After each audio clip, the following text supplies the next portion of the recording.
Yeah, buddy, here we are. We're back. We're doing it another Stargate Wednesday, you guys. The watch party. Thank you for being here. Thank you for watching. Thank you for hanging out. We're on season 9, you guys. SG1, season 2 of Atlantis. And here in the near future, we'll be on some Stargate universe. Get there, find it, do it, you guys. You can get it on Amazon Prime for free. Check it out there. You'll have some commercials possibly, but you can get it on Amazon Prime. Check it there. I've got the DVDs, so with the DVDs, we can watch some special features. Hope you're all having a great week. So far, so good. Grab your snacks, your drinks, and all your watch party enhancers. Alright, you guys, we're going to start with the special features. Special feature for the episode that we're going to watch first. Hopefully you've already seen it. You'll see the magic behind it, and that way when we're watching the episode, you can be like, oh, I saw how they did that. Alright, dude. Here we go. I'm gonna kill the music. We're gonna kill the lights. And we're gonna check out some special features, see what's good.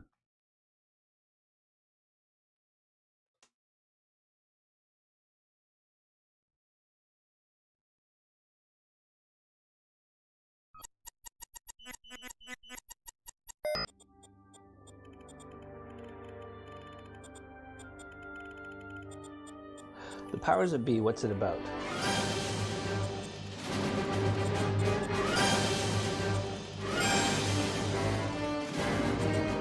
Cut! Action!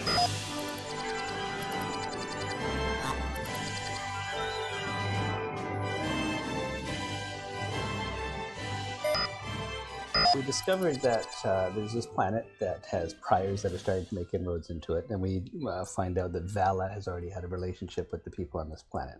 We go to visit the planet. We're surprised by one of the people that is worshiping at the temple. We're sneaking around the temple, and Azdak comes in, and we find out that Vala has been masquerading on this planet as a Goa'uld god, the great god Katesh. So we're in Norco, in our throne room scene. And we're just setting up for a last bit of coverage on a lengthy scene, a lot of dialogue, a lot of coverage, and takes a little bit of time because each shot has to be really, really good. This is scene 11, the throne room. We find Vala packing up all of her belongings because, you know, she's been stealing stuff all across the galaxy. The boys come in, find her packing up all this stuff. They're a little miffed at her. They got bigger things to fry in this episode.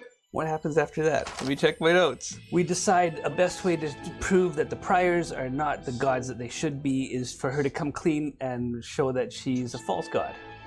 The minute she does that, they toss her in jail. Mitchell convinces the Azdak that there should be a trial. The Maldoran, which is what Val used to do, Vala Maldoran being her name. That sounds fitting.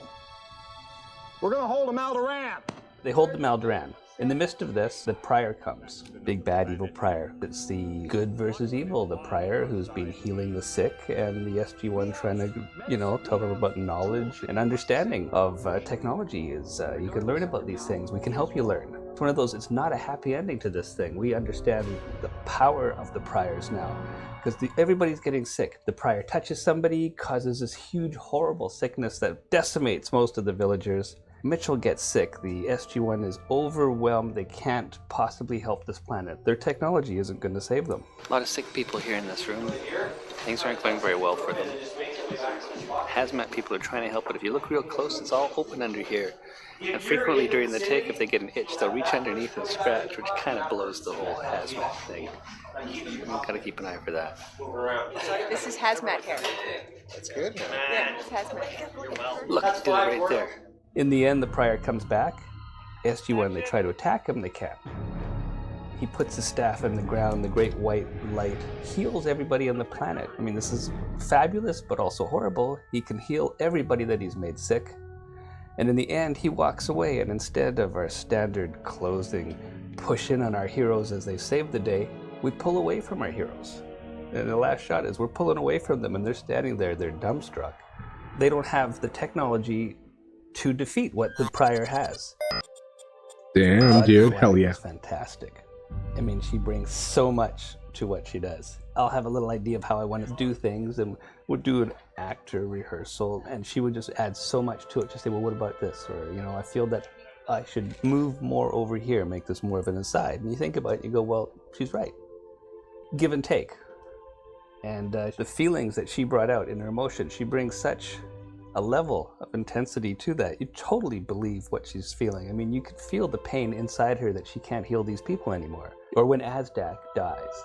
When he's dead, that's genuine emotion that we are seeing in her, watching that in every take. So you get that tear running down her eye. I don't know how she does that, but it's fantastic. Greg Anderson, I thought, was fabulous in this. I told Greg that he should have a lot of fun with his part. I mean, he's a preacher. He's an oracle. I mean, it's not his fault he's bad, but he should be very captivating, and he was. What I really liked is the first entrance when we first see the fact that Greg Anderson has turned from preacher to an actual prior with the white face. That entrance shot was very cool, with him being dark against the white background, and he comes in, takes off the hood and drops the camera, and we see him with the bright white face against the black background. It's kind of a neat composition, but he's a lot of fun. He had a lot of fun shooting him. Well, we're in the sand dunes in Richmond, and as you can see around here, you've got huge sand dunes, and we're in the toilet. We got about an hour and a bit of sun, a lot of ways to go, but we're gonna pull it out. You wait and see, and if we don't, you'll be interviewing someone else tomorrow. The sand dunes that we shot at, it's quite a different and a difficult location. Essentially, in our wide shots, you see the totality of what we have that's shootable. You got 3 sides that are bermed in with about 30-foot high sand dunes. Outside of those berms, there's parking lots for these industries that have been cropping up out there. Behind the camera, a stone's throw away are 2 D9 caterpillars flattening out the ground for the next development. So all day long, you can hear these cats going back and forth, grunk, grunk, grunk, grunk, grunk, grunk, grunk, ruining the soundtrack at every other take. So you've got these close mic'd presence, you've got to loop a lot of the dialogue, there's nothing you can do about that. You've got airplanes going overhead, you've got this beautiful sand that when you go and scout is pristine and perfect, but the night before, dirt bikers will have come through and run up and down the whole place, and all the berms are covered in dirt bike tracks. So you spend the first hour of your day brooming out dirt bike tracks. What else is horrible about that place? The wind comes up and it have a hard time using your crane, but we got lucky there because we got a really beefy crane. Other than that, it's a fabulous location. In the desert, Vala comes out and decides she's going to shoot the prior with the P90. And the bullets stop in midair in front of the prior. And it's a very simple visual effect to do. We show her shooting, so that we've seen her shooting. We do a shot of the prior that's locked off. Nothing happens within that shot. We send that to VisFX. They will then have the bullets coming in, stopping in midair, hitting a little force field, dropping. Then we'll shoot a shot of the sand, and we'll drop little bullets into the sand. Once you marry all of them together, you instantly see that. But the actual shooting of an effect like that is quite an easy one, technically, from our end. The one that would be more difficult, and probably a little more fun to watch, is at the end when the prior sticks his staff in the ground, and the big white light comes out from the staff and goes out, healing everybody. That one, we set that up with, we have the big crane shot where we rise up over top, showing the ring of people all bowing down, kind of my ode to like 70s, religious fanatic movies. The staff goes into the ground, and in camera, as we're shooting that, each person reacting to the staff, we would, cheap camera trick, we just open the aperture up so the image gets blown out to white. VisFX will then take that footage and augment it further and make the white happen from the source being the staff. We have the wide shot that will then continue that whiting out, all as a VisFX. Then there's the matte painting jumping back where the white light would come back over the pyramid. Then we go to a practical effect of a big-ass light on a scissor lift for Mitchell, having the light wake up on him. So when he's lying on the cot and the light's fading off of him, what do I see when my cut? Bunch of shots that say VisFX to follow, But when it's all married together, it should give the right effect. Hell yeah, dude. That's awesome. It was challenging. But the truth, here we are, we're doing it. Thank you for being here. Thank you for watching. The Mal Duran, the courtroom scene. And the real difficulty in shooting that is keeping it visually interesting. You know, you gotta get 1 or 2 sexy shots in. You can get 1 sexy shot in a day. That's 7 sexy shots that you got in your little show. I mean, you know, we've got fabulous actors, and you can just point the camera at them, put them against a gray wall, and it's going to be great. But you just want to keep it rolling along, so you're shooting all your stuff from one side. The next day, you find a way to cross the axis and shoot everything from the other side, constantly moving the sun around within the set to just keep it visually alive. Well, my background is as a camera operator, and making the transition from camera operating to directing is an interesting one because there's no school for it, there's no handbook for it, you know, you're just stuck into it. I know everything there is about where to put the camera and operating the camera and the technical aspects of that. Then you ask for, hey, I'd like to direct one. They say, sure, here you go. So you're like, well, okay, I watched this guy do this, and okay, I'll make some little pictures here. And the first few I did, I had these massive storyboards in my script. Just as how when you read something, you kind of get a vision in your head of how you want to see it done. And then you just try to figure out on the day how you're going to do that. And now, my storyboard's getting a little more sketchy, a little less so, and it's sort of more of it's percolating up in the head. But having the camera background, it just helps me sort of line up how I want to see shots. I like to keep a very strong visual flow as you're watching the story. I mean, the most important thing, obviously, is tell the story. What's the story about? Get the information across. But you also want to have a visual flow to that, and that's in your choices of whether you shoot handheld or you choose to use the Steadicam or you choose to use the crane, because each one of those brings a different sort of feeling, visceral kind of how you react to seeing that. I think that kind of stuff kind of helps. Absolutely happy. I think it's going to be a lot of fun to watch.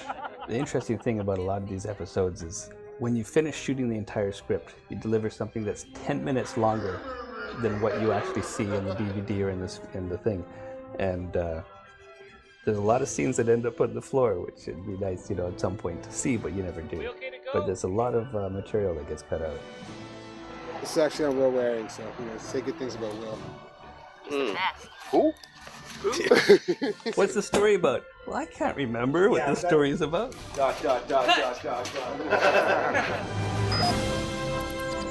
Nice, dude. That was pretty cool. So that's the episode we're gonna watch right now. So you saw a little bit of the magic. Now when you watch the episode, you'll be like, oh, that's what they were talking about. That's what they were doing. Here we are. Now we're doing it.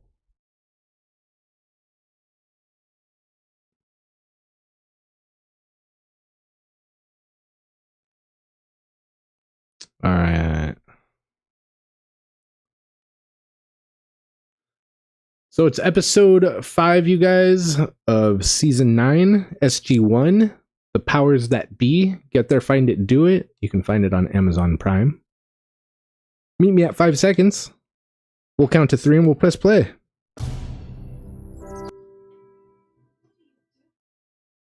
We are at 5 seconds. All right, you guys. Hopefully you're all there. Everybody got there while we were watching special features. Join me. Crack your drinks open, you guys. I'm going to get mine going. Cheers. Thank you for being here. Thank you for watching. All right, we're going to count to 3 and we're going to press play. Here we go. Season 9, episode 5. 1, 2, 3.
Bro.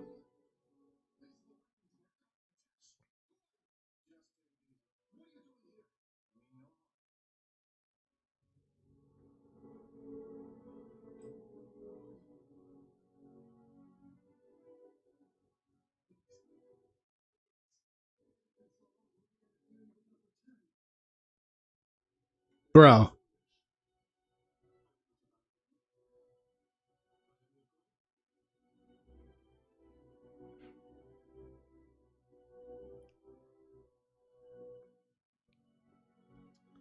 Bro.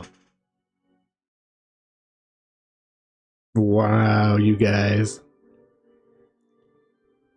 So how's she doing the voice thing? Does she still have a Goa'uld inside of her, you guys? Is it a Tok'ra that's been playing as a Goa'uld? What could it be?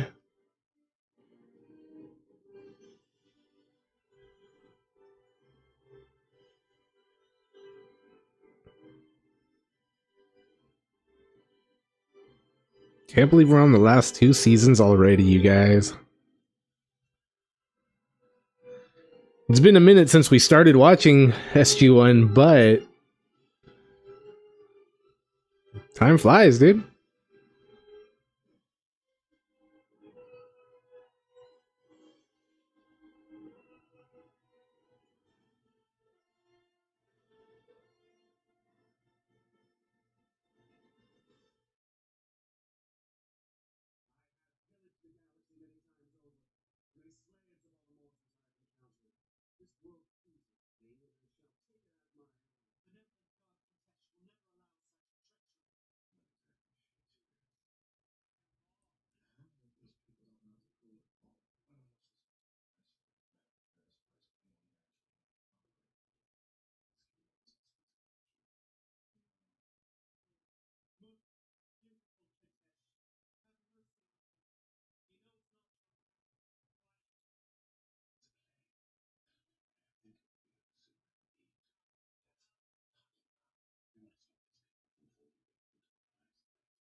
Bro.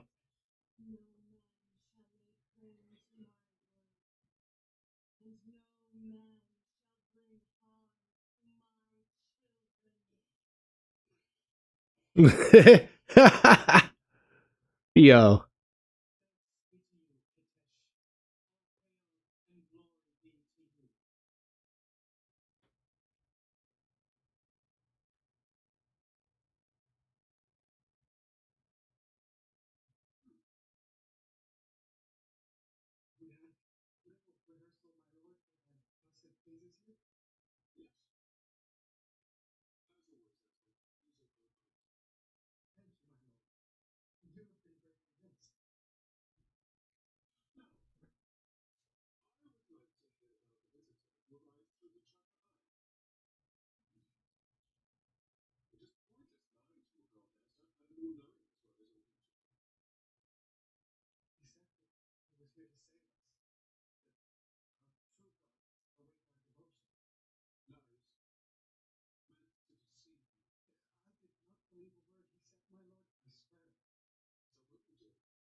Damn, dude.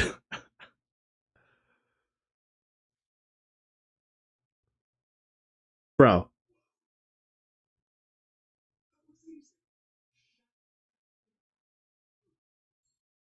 Bro.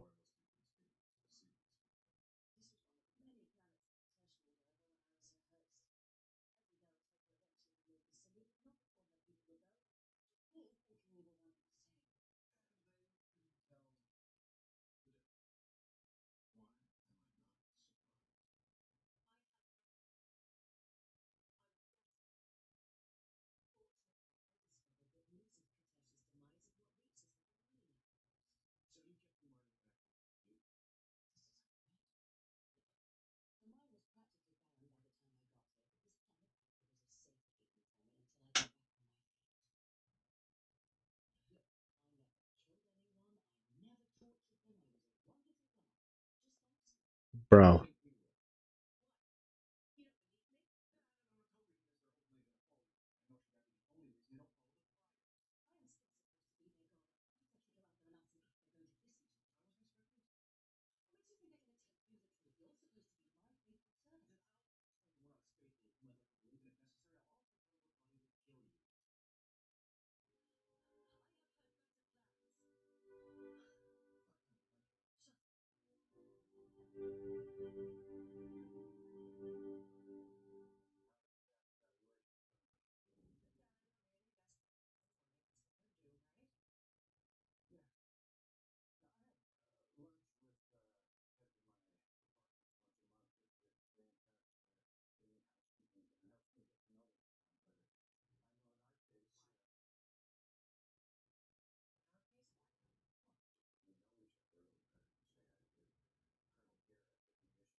Bro.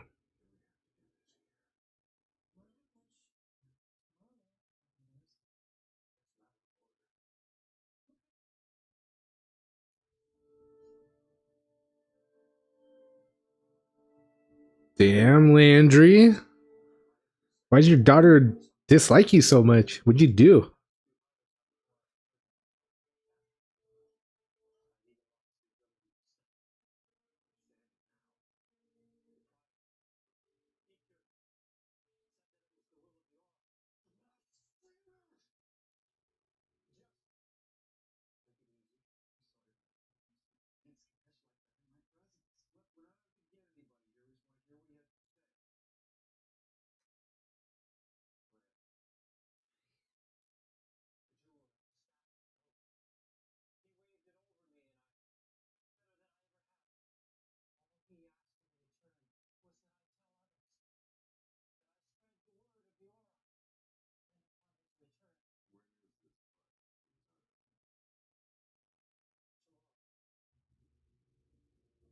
Comes back tomorrow.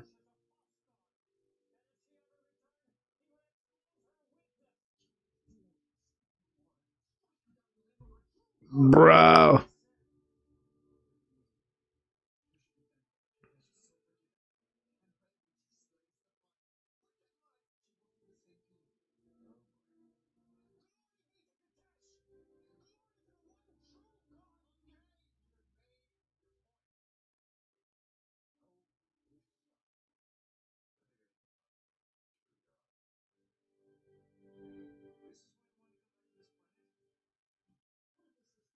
Bro.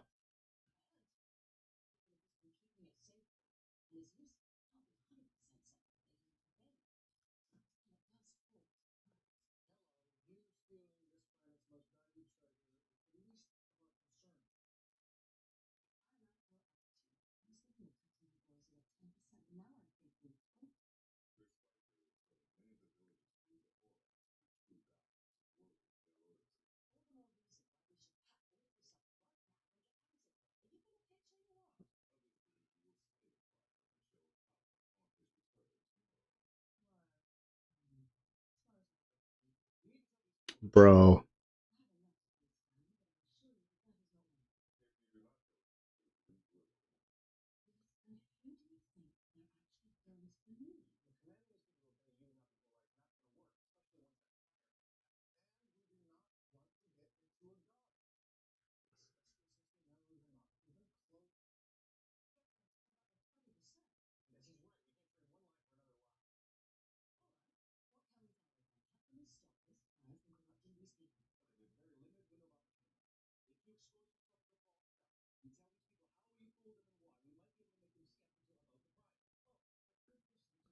Bro.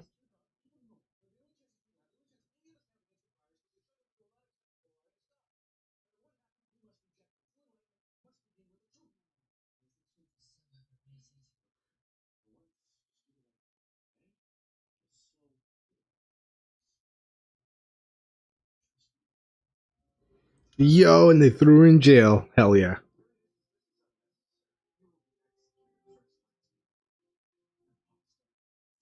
Bro.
Bro.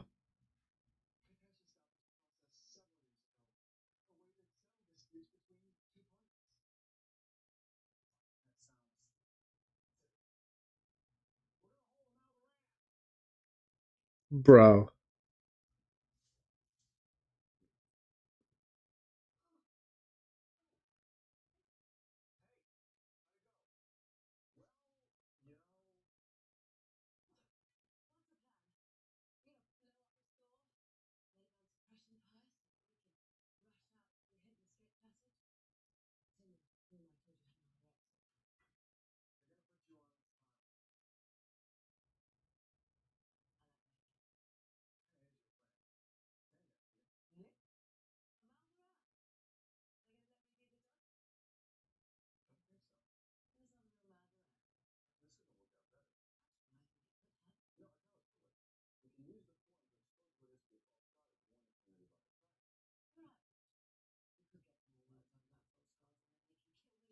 Uh-oh.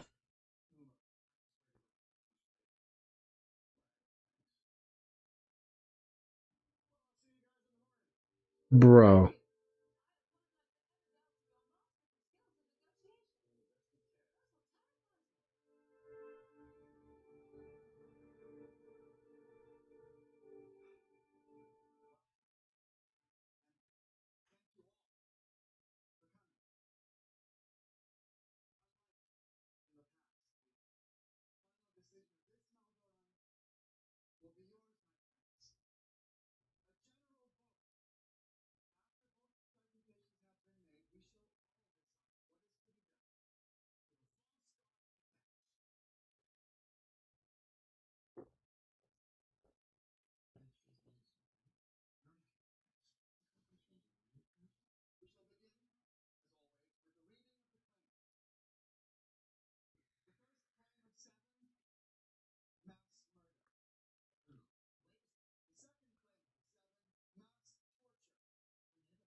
Bro.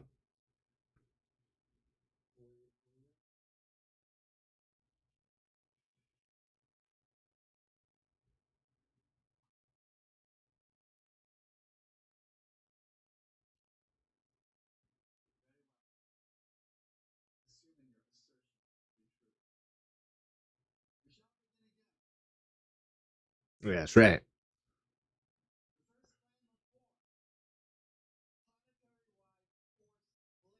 Bro.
Bro, busted.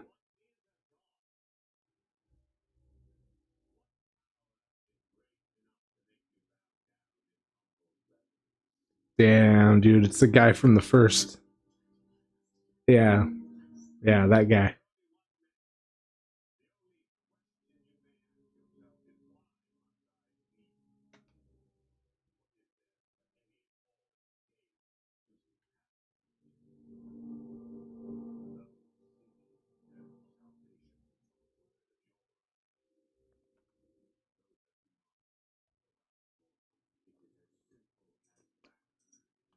If anybody missed it, we watched the special features to this episode before we started this episode.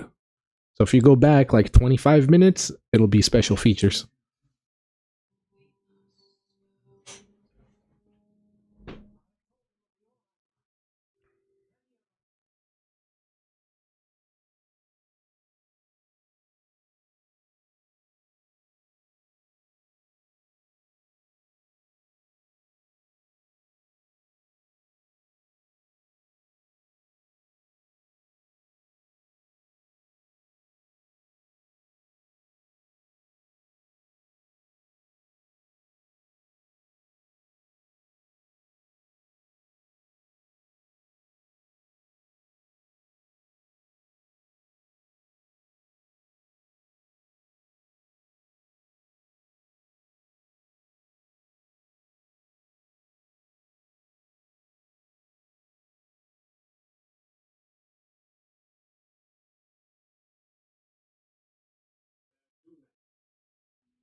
Bro.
Damn, dude. Hallowed are the Ori. That's wild.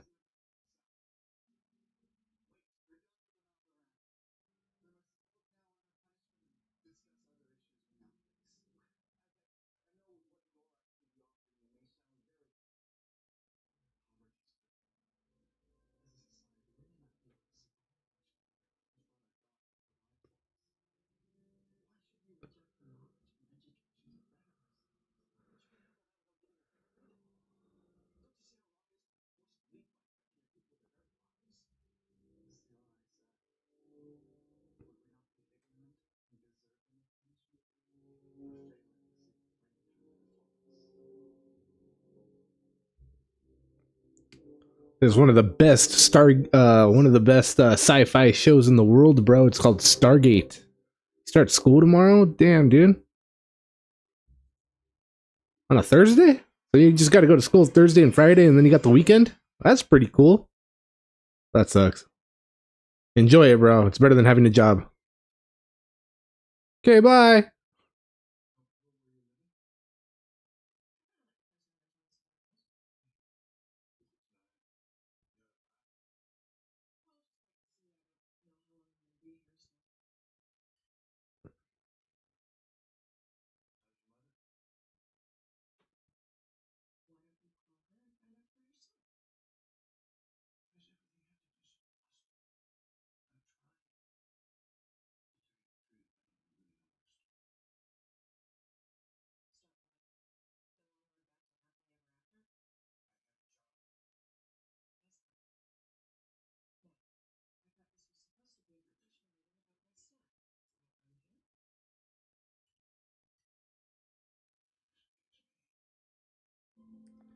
Damn, bro. What a piece of shit daughter I have. Poor general. It's fucked up.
Bro.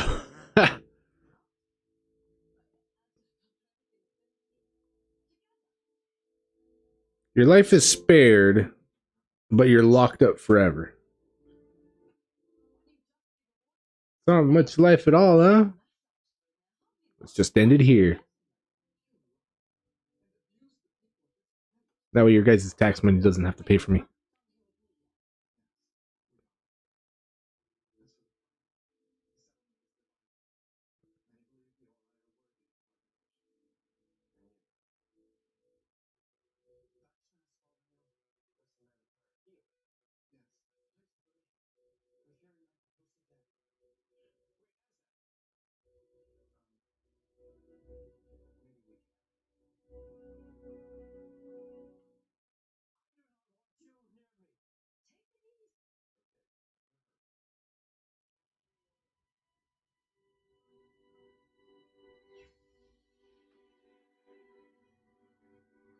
Damn, she doesn't have to concentrate that hard, huh?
Damn.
Damn, dude. Keep quiet back there. What's up, Ghost Rider? Thanks for coming through. We're checking out some Stargate. It's on Amazon Prime if you want to jump on. Hope you're having a good and smooth week so far. So far, so good on this end. No news is good news, you know what I mean?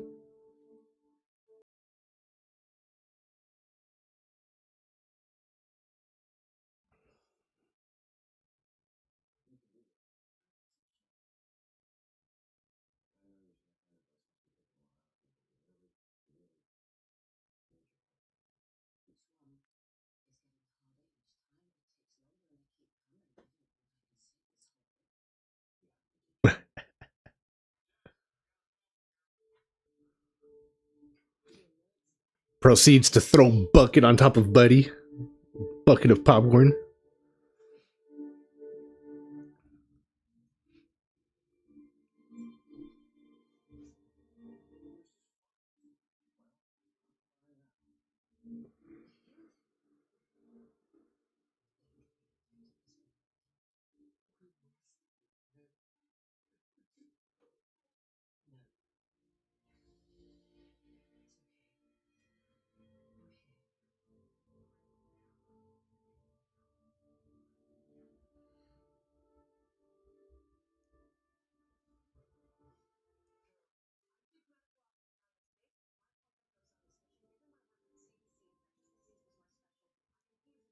These last two seasons are probably the least amount of it's the seasons I've seen the least.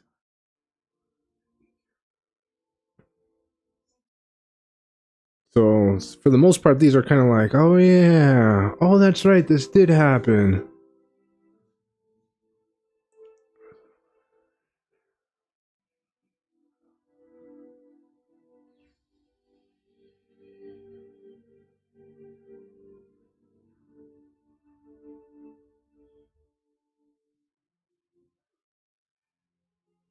Bro, that's so funny.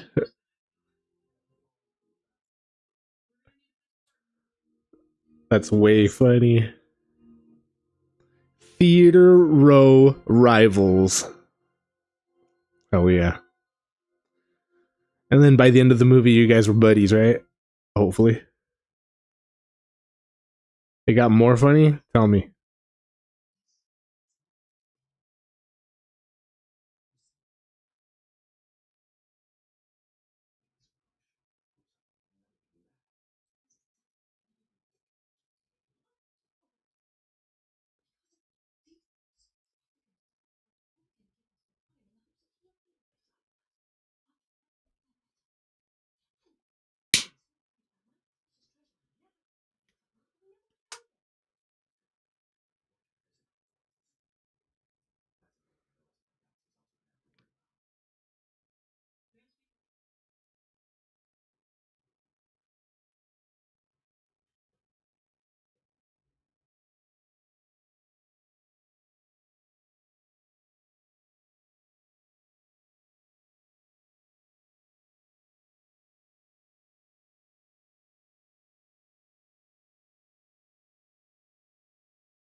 Yeah, you did tell me. You did tell me about that.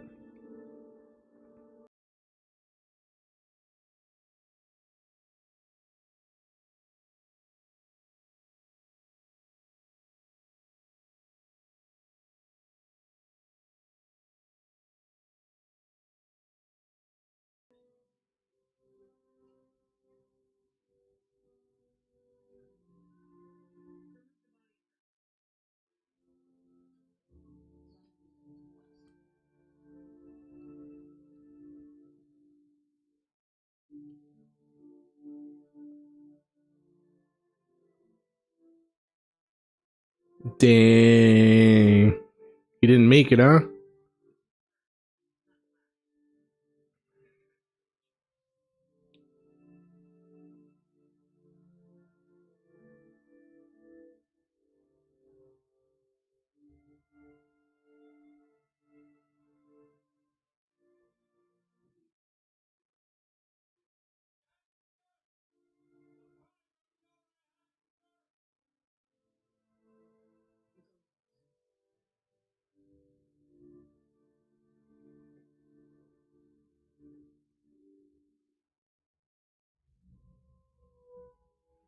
Well, here we go.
Yo.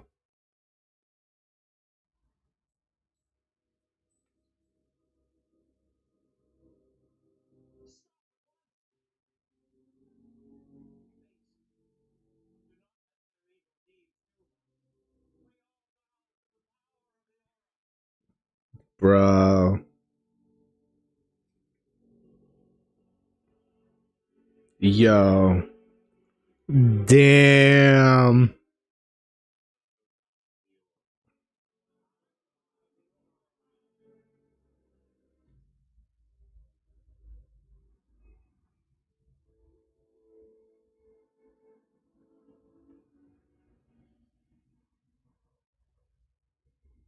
Damn, dude. Not only do they want us to worship them, we'll beg to.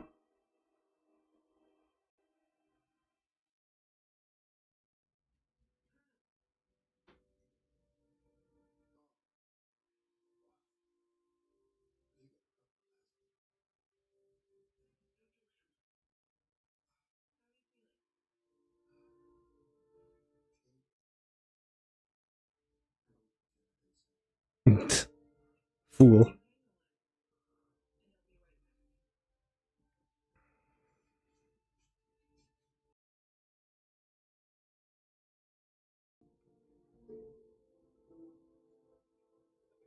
Wait, what? Everybody's healed? Wow. Oh shit, even back from the dead? Damn. No way.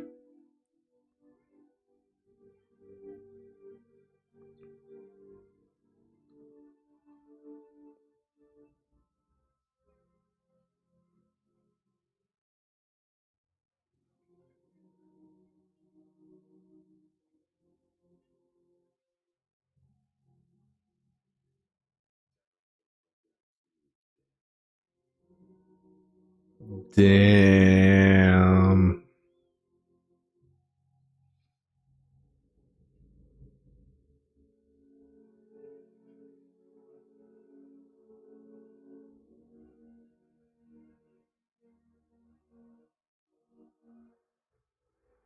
Damn, dude. All right, you guys. Next episode.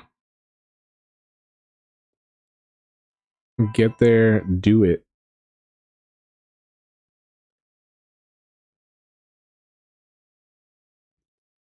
All right, you guys. Next episode is called Beachhead.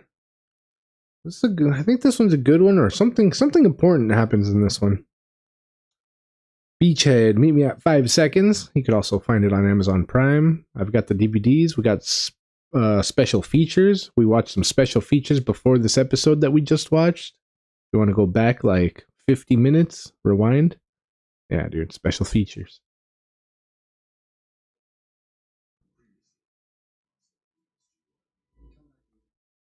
All right, we're at 5 seconds. This is what I see. We're going to count to 3 and we're going to press play. Here we go. 1, 2, 3.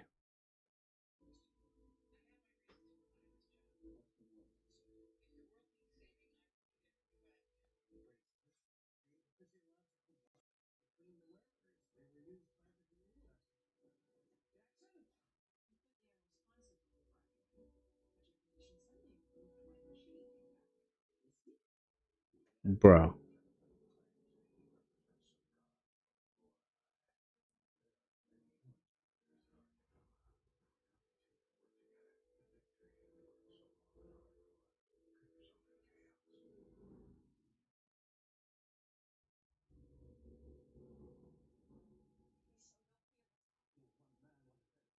Bro.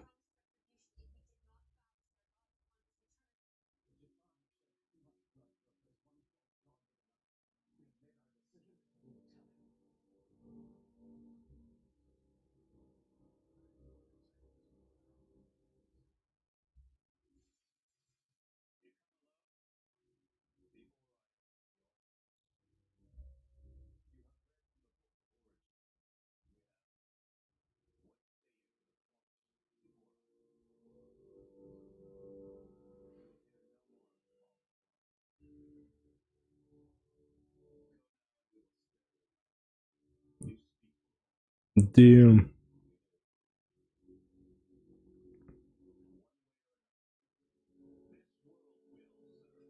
Bro.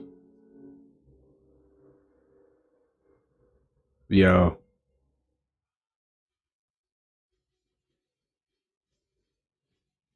Here we go. Here we go.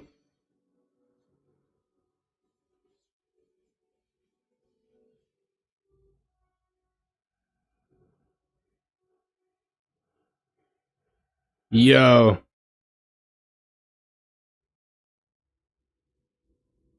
Yeah, dude. Yeah, dude.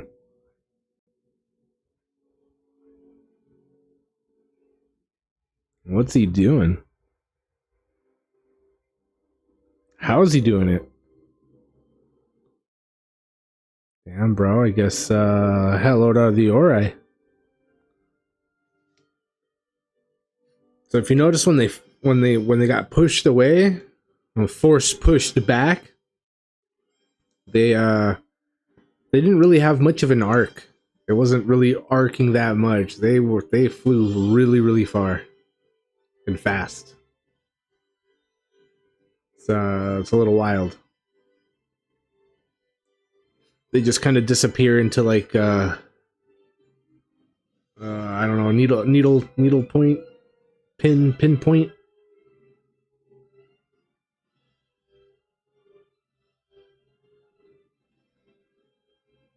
What a great show, you guys. I love this show.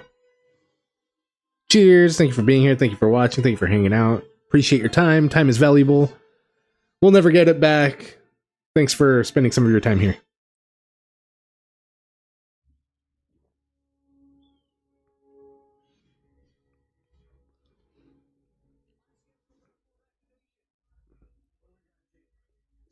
Bo Bridges. Do we know Bo Bridges?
That's right, Landry.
Epic Scar movies. Scar movies, is it like Scar 1, Scar 2, Scar 3 movies, or like Scary. My bad, scary movies. Yeah, dude, we're gonna be doing it for sure. And if you got some suggestions, you're always welcome to toss them in there. We'll see what we do. Yeah, what Scar movies? Like Mufasa Scar movies? No, no, no, no, no, no, no, no. But scary movies, hell yeah.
Bro.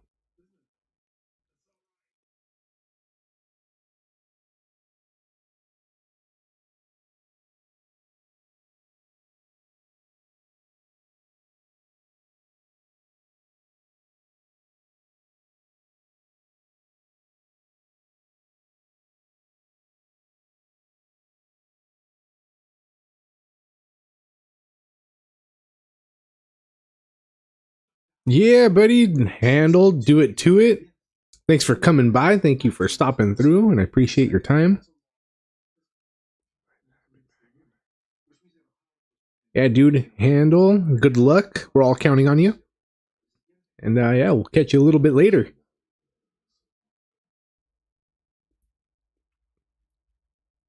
Have a good night, G.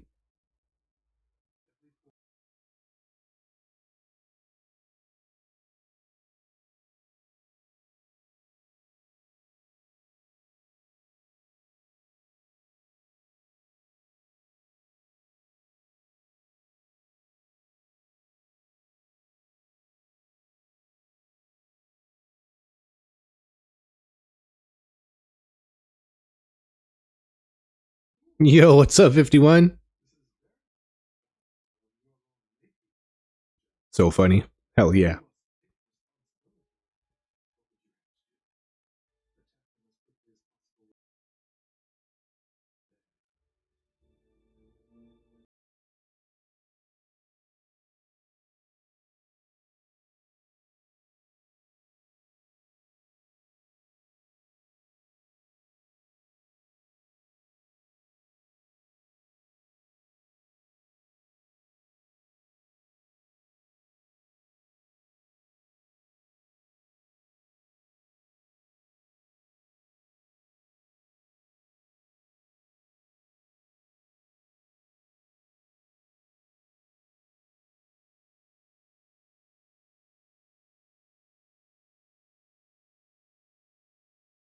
Yeah, there she is.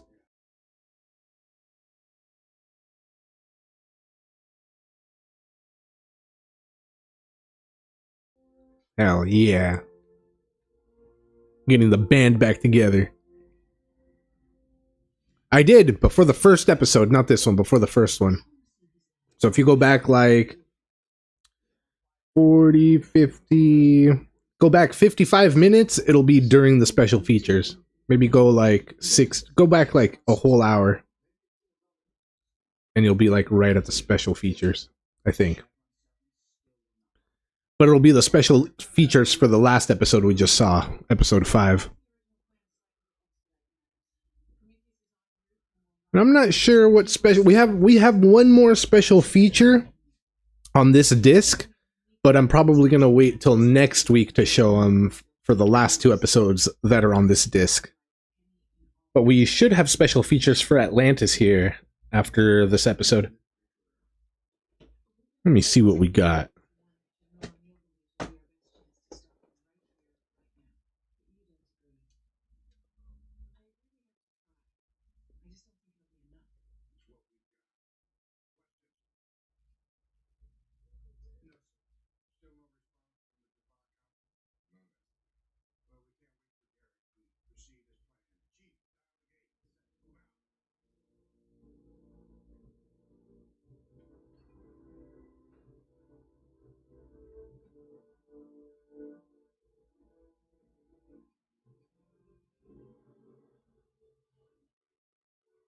Actually, we have no special features for Atlantis because we watched them all last week. Or both. We watched them both last week.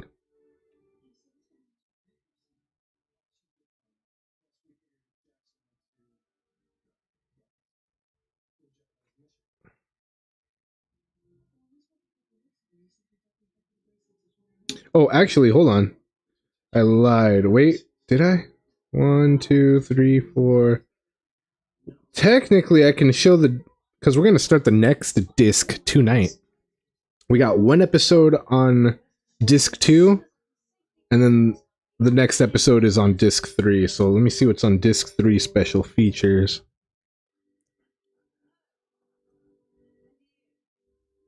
Yeah, no worries, dude. Yeah, the first thing we did was special features, and then let me see what's for disc 3.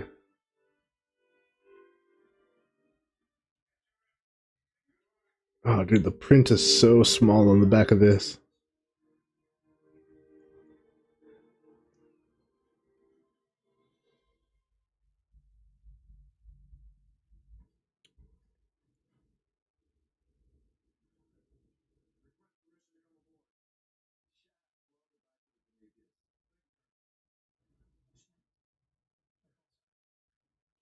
Oh, we can do one more special feature because there's 2 special features on the next disc of Atlantis, but one of the special features is for an episode that we won't be watching tonight, but we'll be watching next week. And the other special feature is the character Ronan Dex, so it'll be a special feature about his character, Aquaman. Yeah, we can watch that. The only thing is, since we're watching the other episode first on the last episode of the first disc, the special feature, we'll probably watch that either the last thing we watch tonight or right before the last episode when I get to that disc.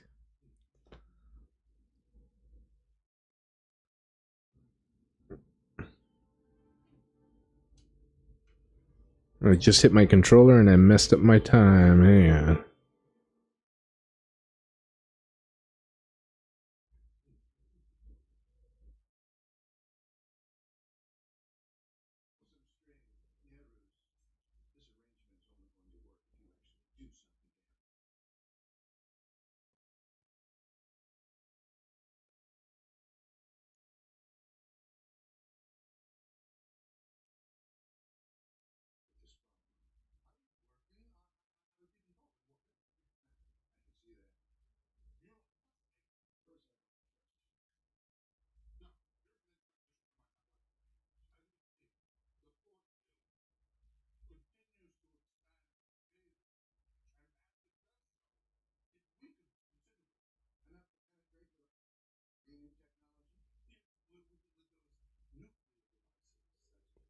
Perfect.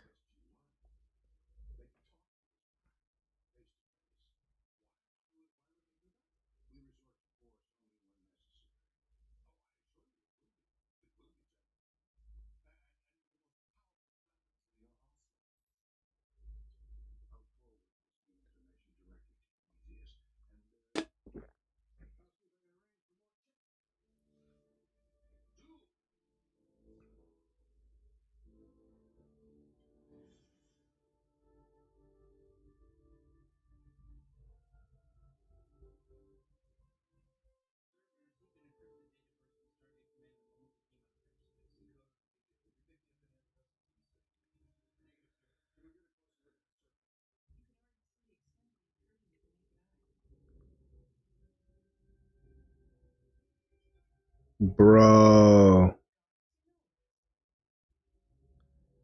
And it all started with the size of the gate around the little area around the gate.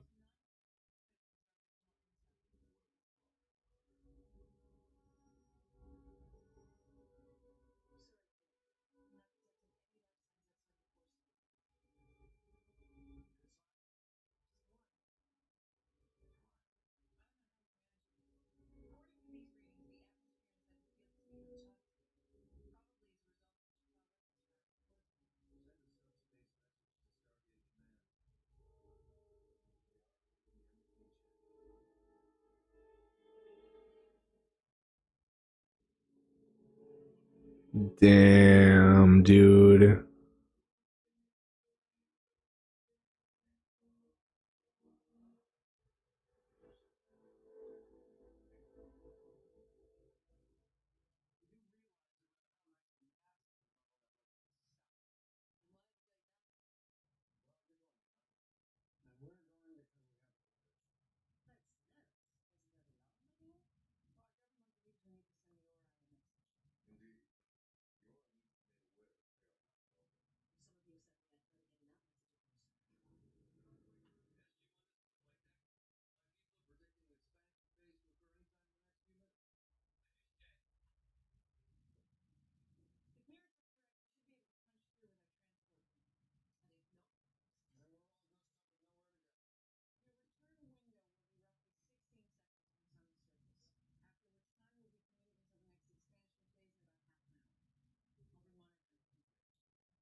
Bro.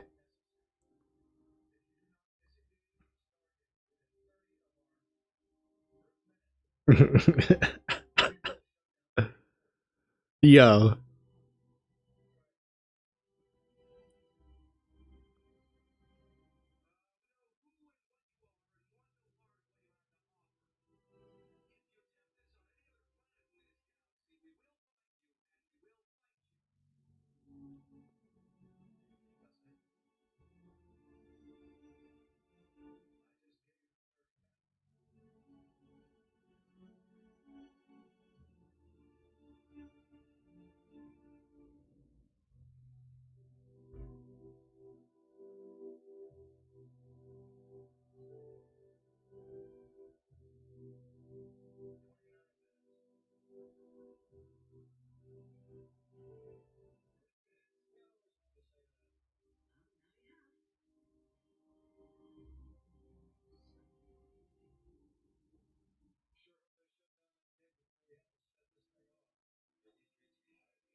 Oh shit.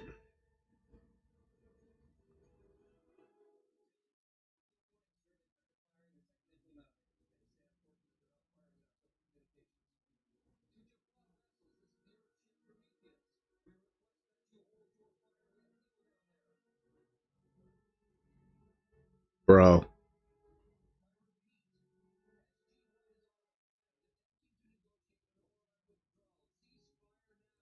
Like they care if SG1 is on the planet.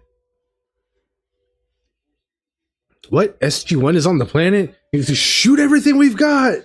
Bro.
Bro.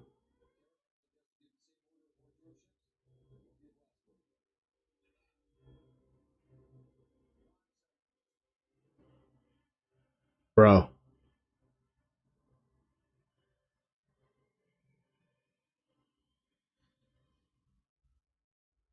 Yo.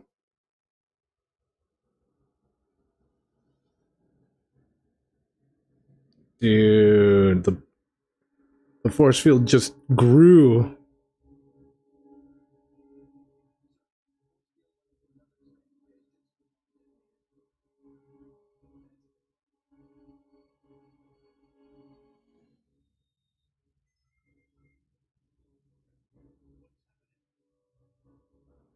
Yo.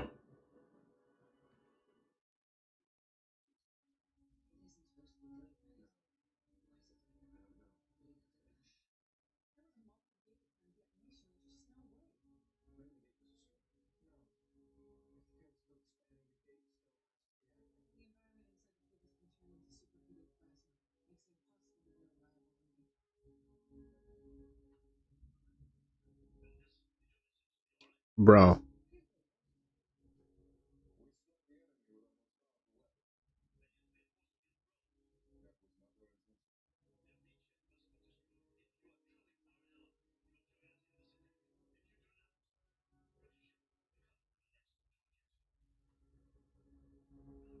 Punk ass.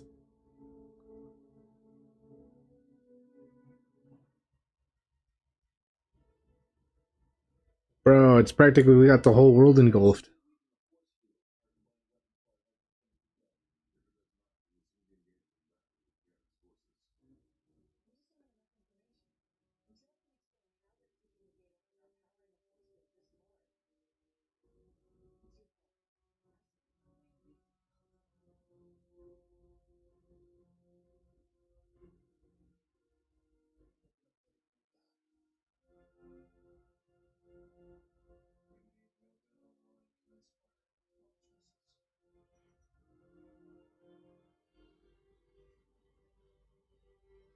Hell yeah.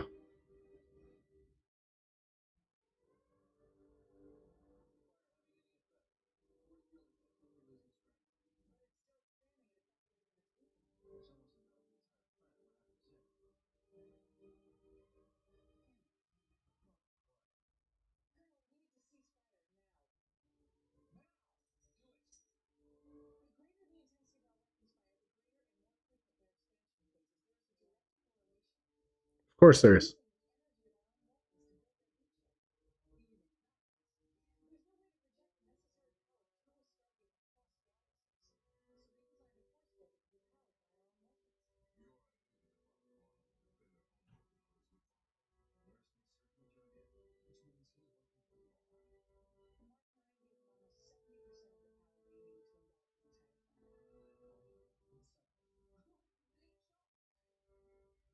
Bro.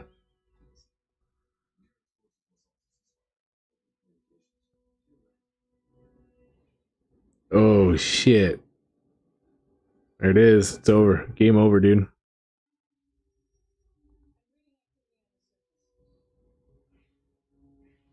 What is that?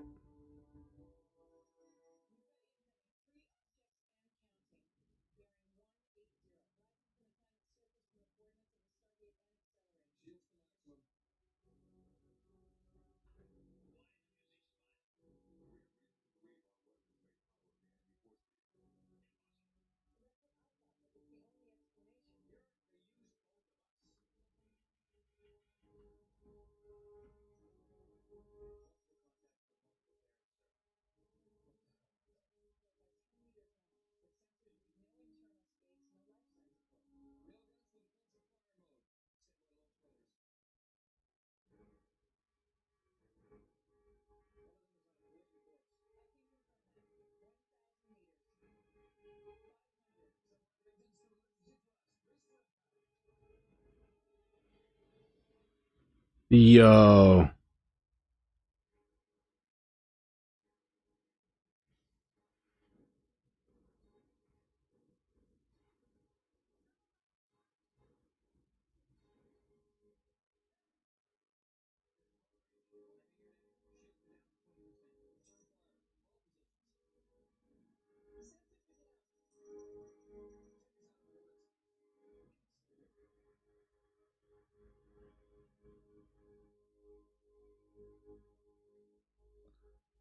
Bro.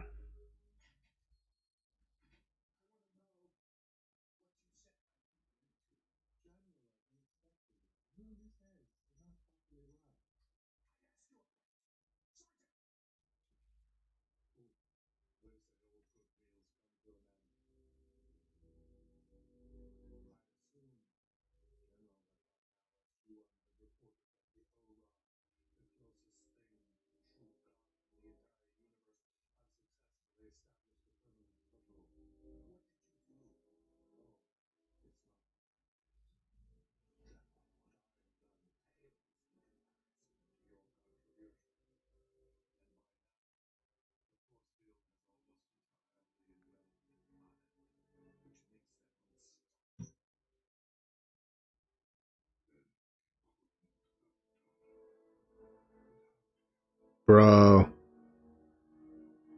Dirty. Damn, dude. Yo, Francois, what's up, my dude? Here we are.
Bro.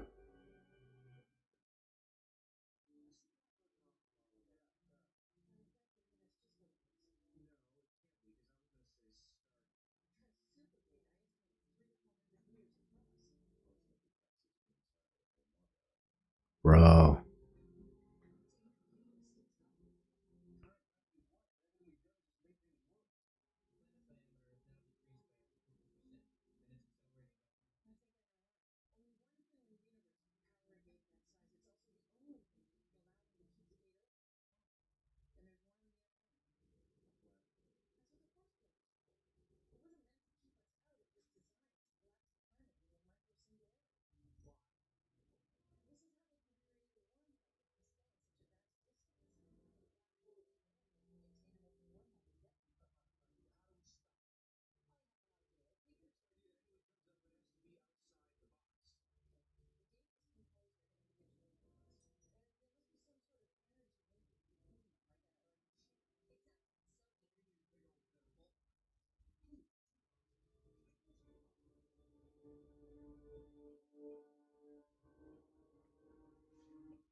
Oh yeah.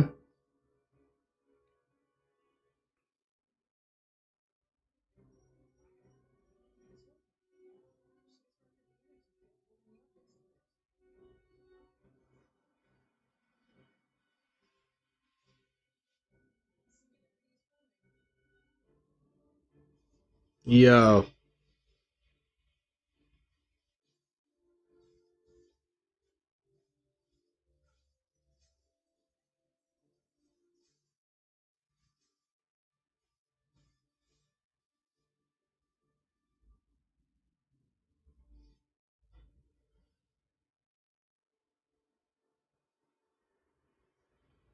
Damn. Hell yeah.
Bro.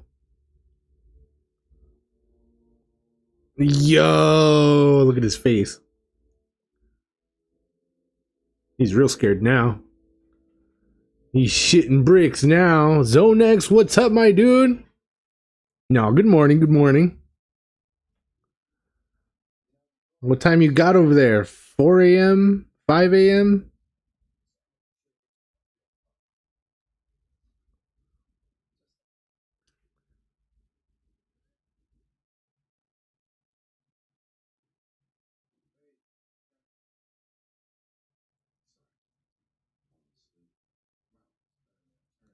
$5:45? Nice, nice. Not too bad, not too bad.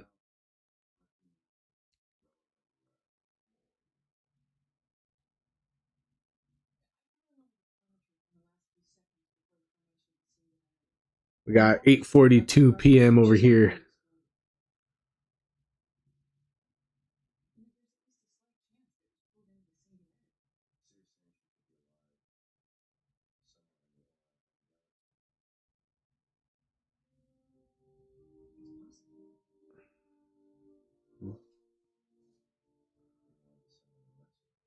Bro.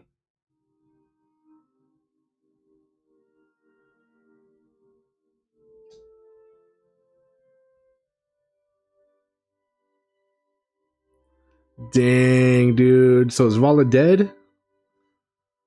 Is that it for Vala? Well, that's it for SG1 for now. I'm gonna switch it on over to Atlantis, you guys. Hell yeah, episode.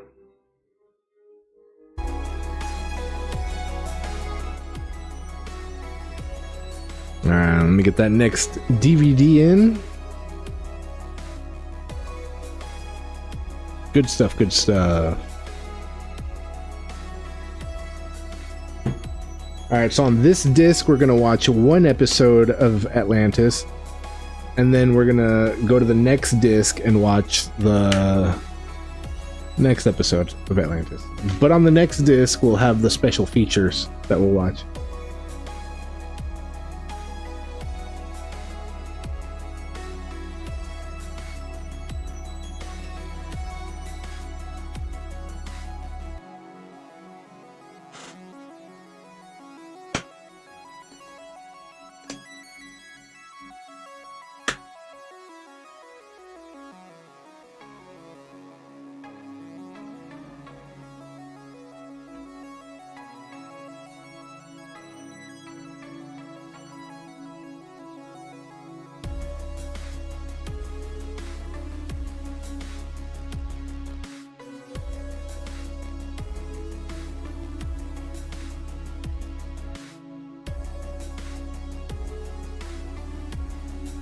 All right, you guys.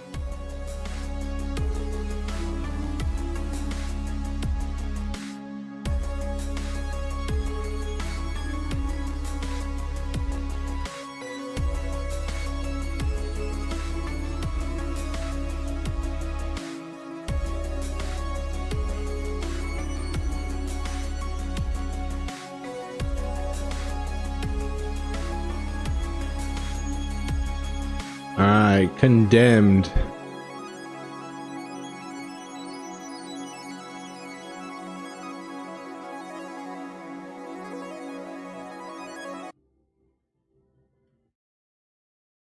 Alright, this is our 5 seconds. Here we are, we're doing it. That's what I see. We're going to count to 3 and we're going to press play. Stargate Atlantis, also on Amazon Prime. Season 2, Episode 5.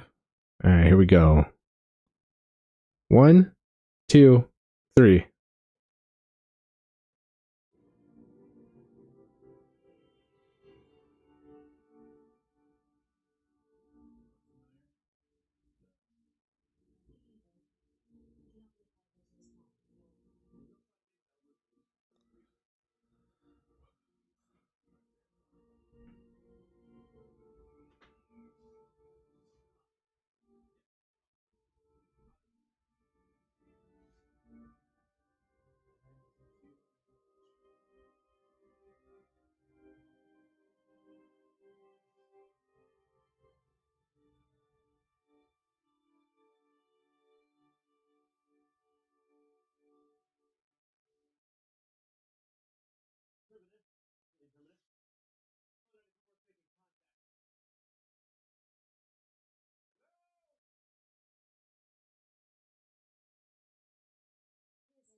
Ew.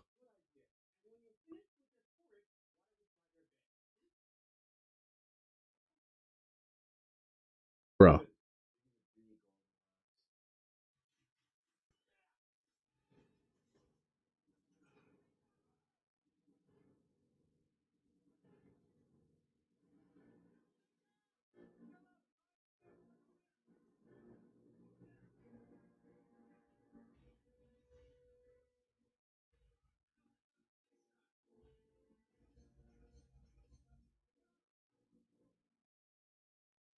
Yo. Bro. Fuck, dude.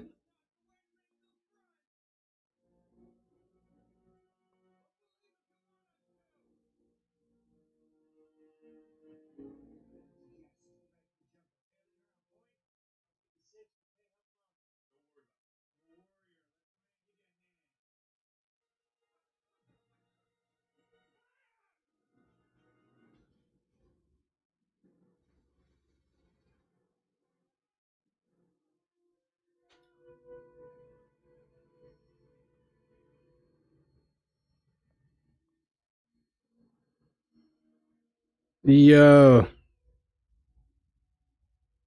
What kind of ship is that? We haven't seen that before.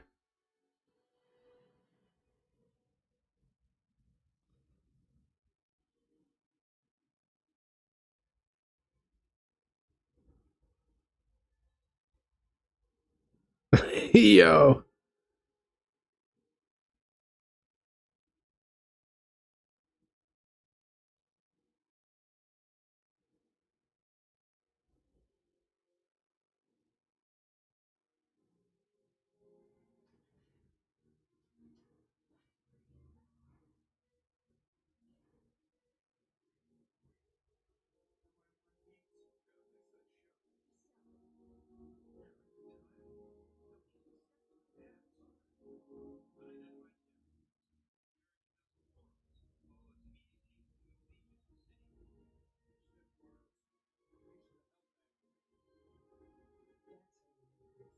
That's right.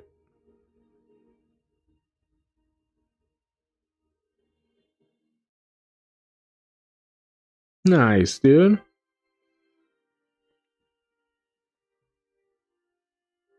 I wonder who they are, dude. They got a ship. This is the first advanced civilization that we see in the Pegasus Galaxy? Question mark? Everything else, well, besides the Wraith, everything else has been like hunter-gatherer Taylor people, you know?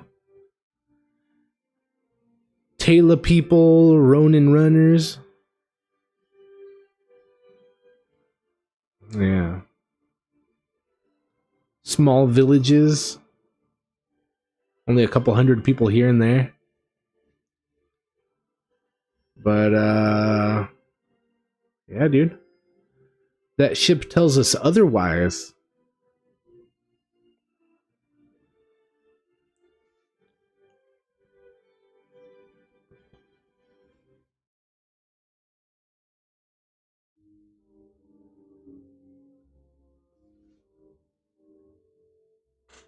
Dang, dude.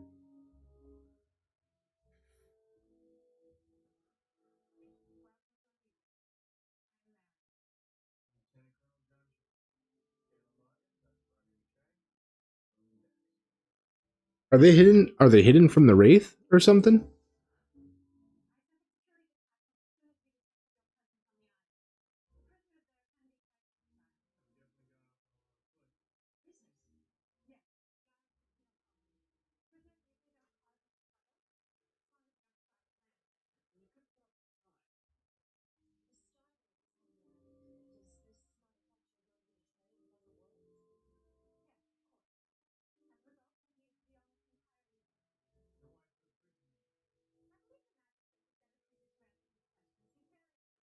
Yeah, if you guys are so advanced, why wouldn't you just move the Stargate to somewhere closer to you?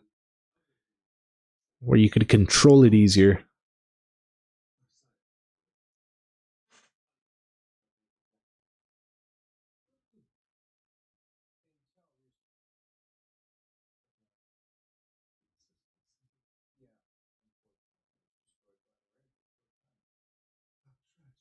Yo, his shoulder pad's missing. I should have the Atlantis shoulder pad on there. So funny.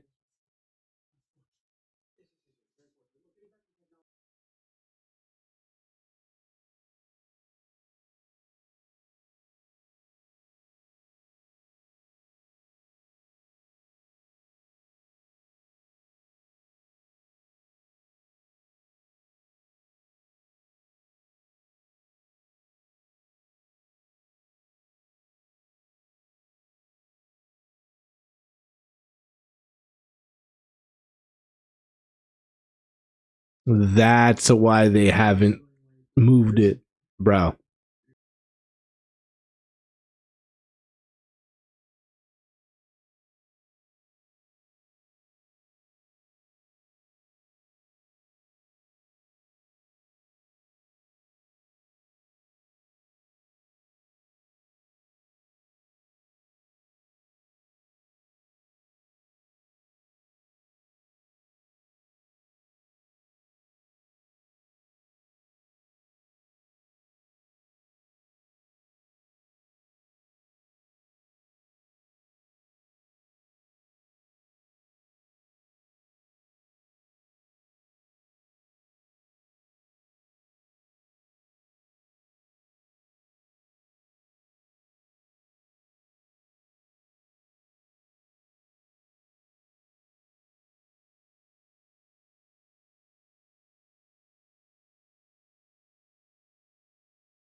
Bro.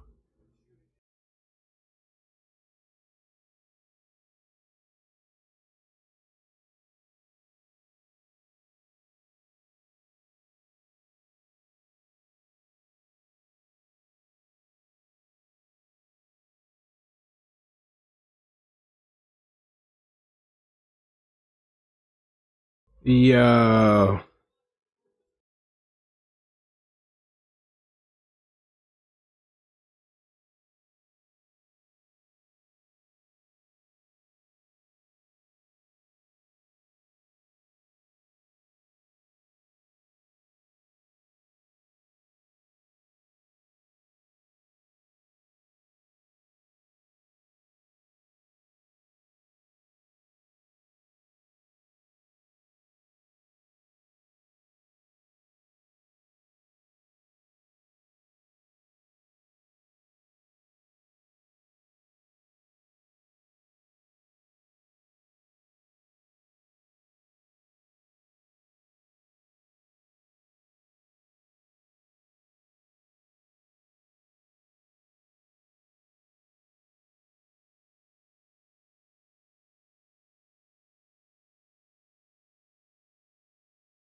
Yeah.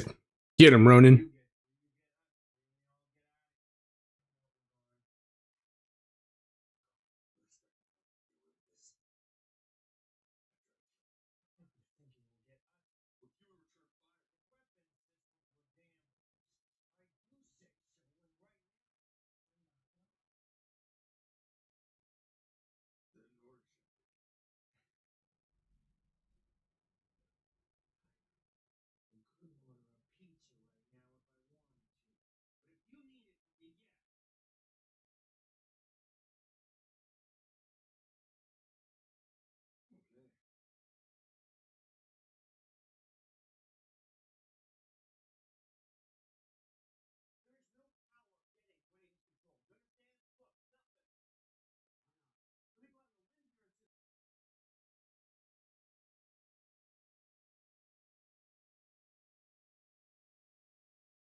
Bro.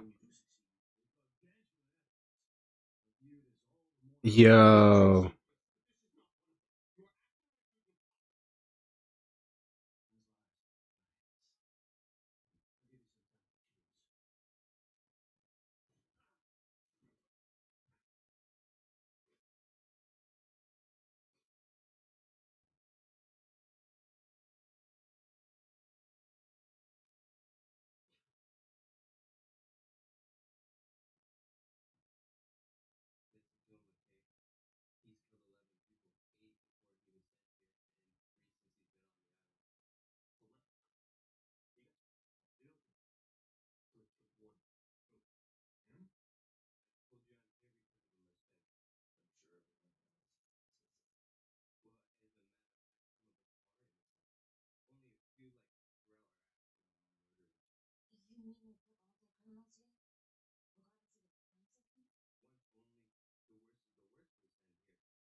Damn, that's wild, you guys. Messed up.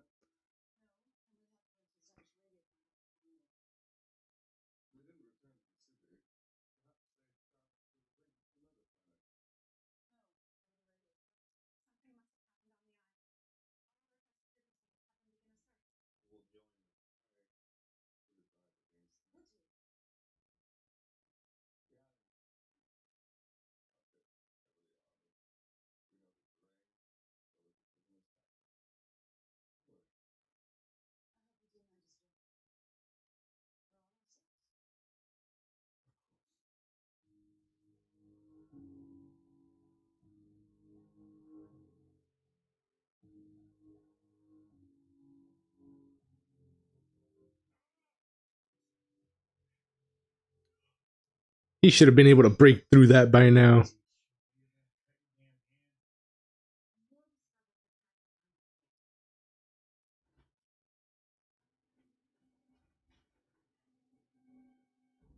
Bro.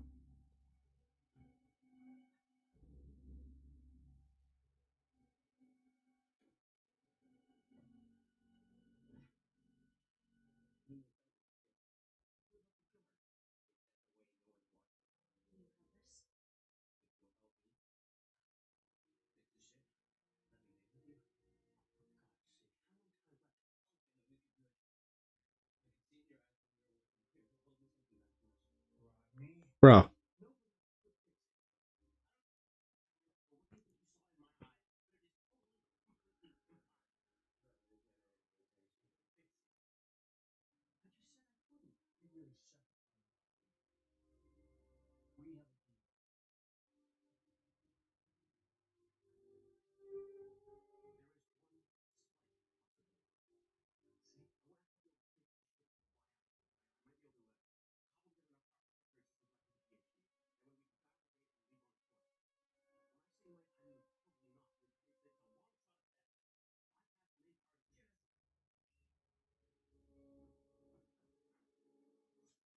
Ooh.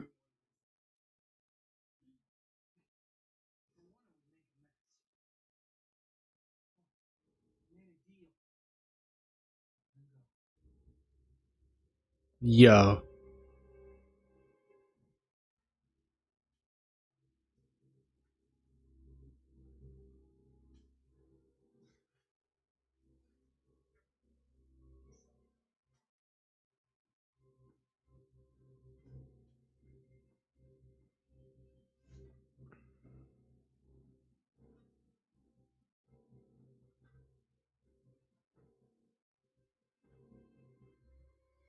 Damn, they left the radio behind. Bro.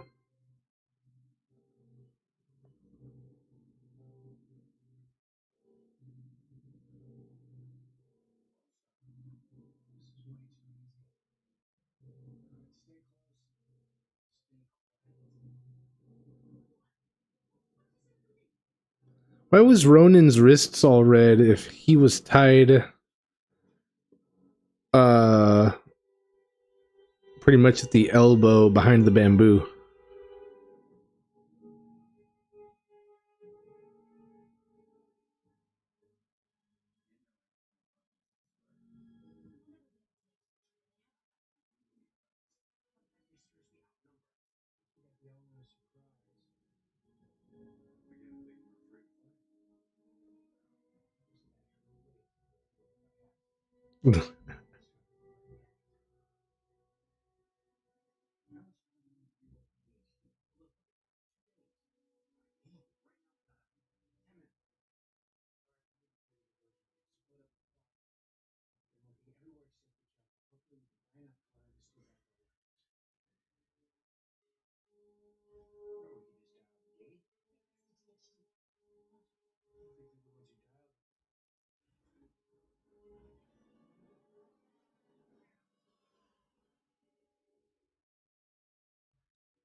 Bro, I don't trust that magistrate guy.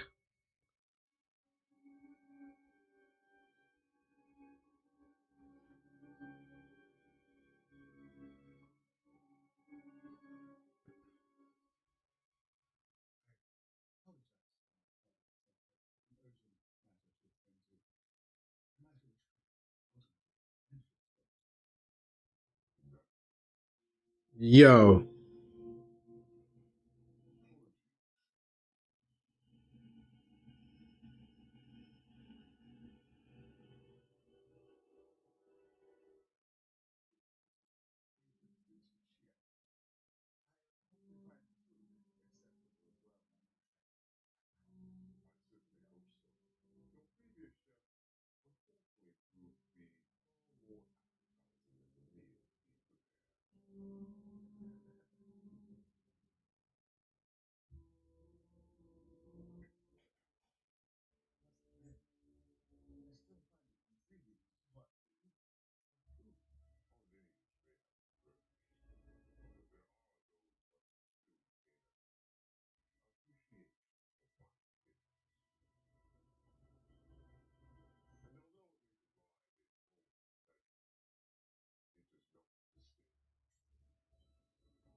Bro.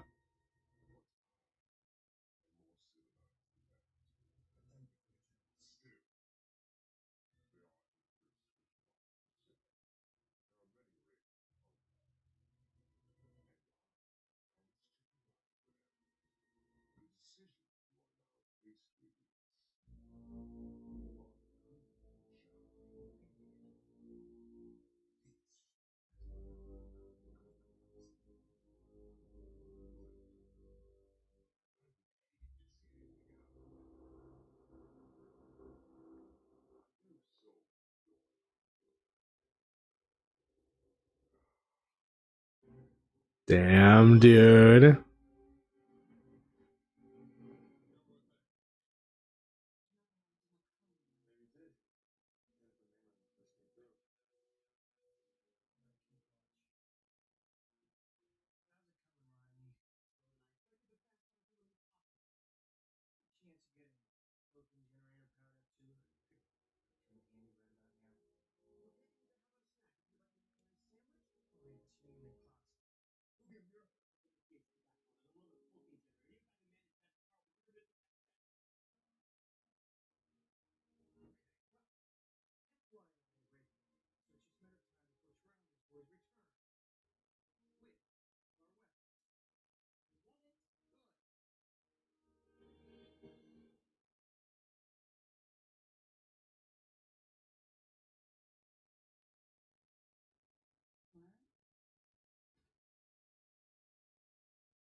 Bro, busted.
Ooh.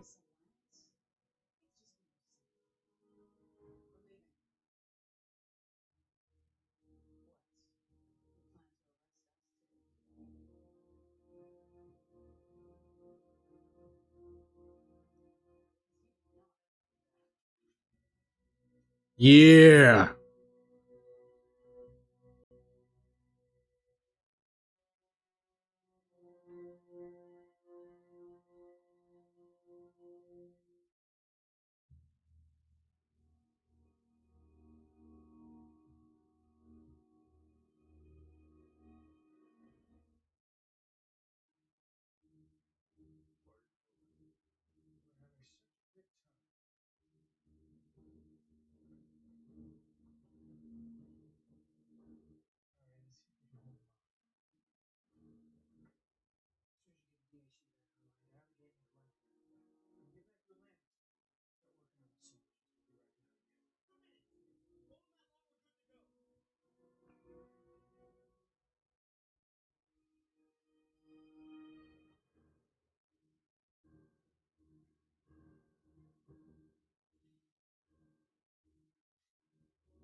Hell yeah.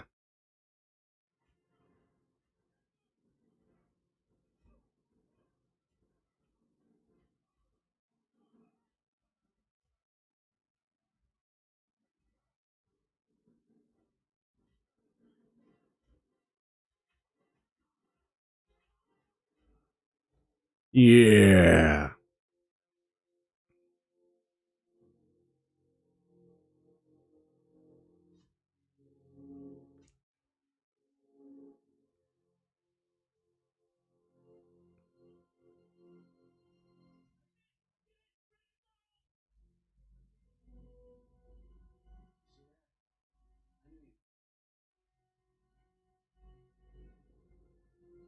Damn, bro. You were like right there.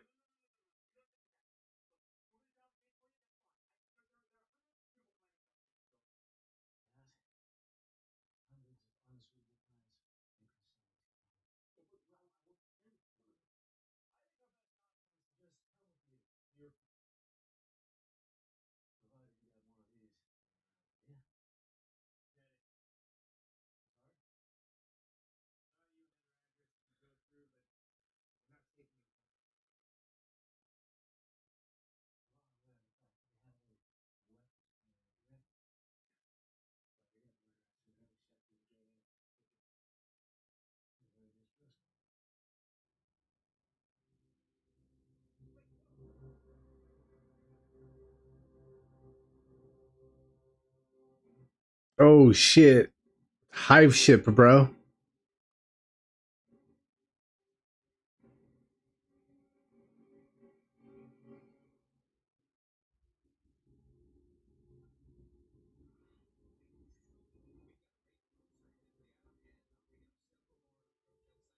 Damn.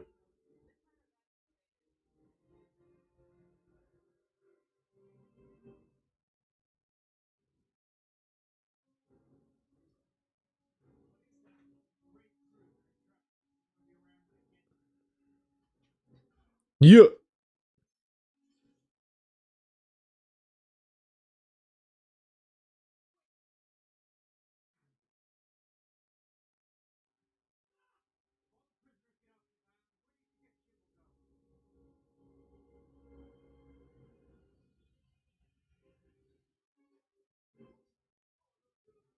It's not working now.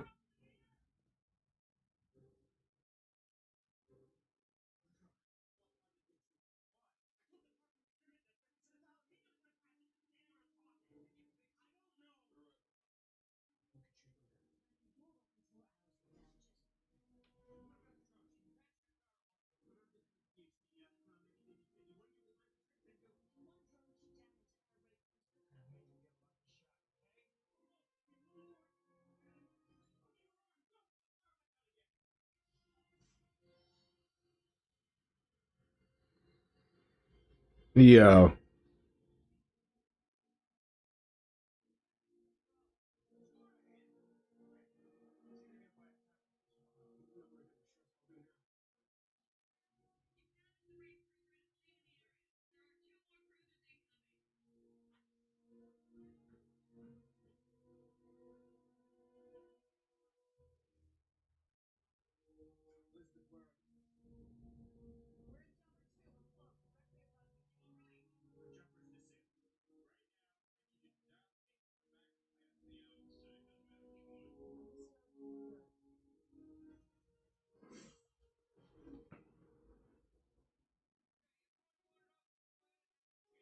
Yo.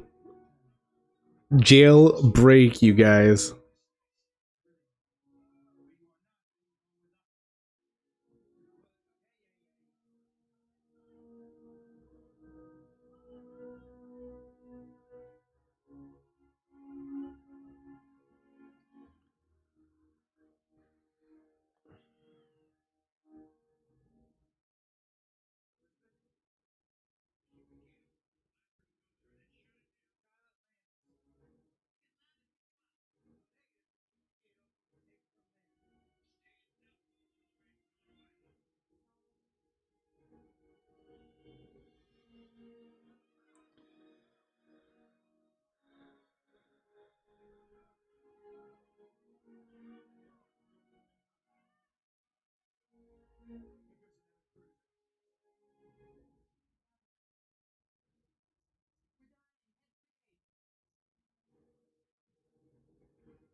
Did everybody that wanted to go through the gate go through the gate already? All the bad guys? The criminals?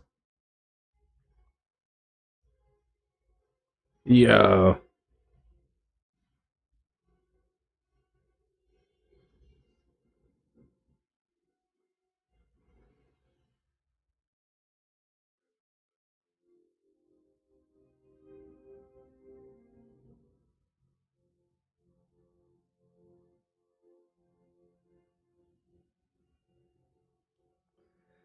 Damn. Yup. Yup. Bro.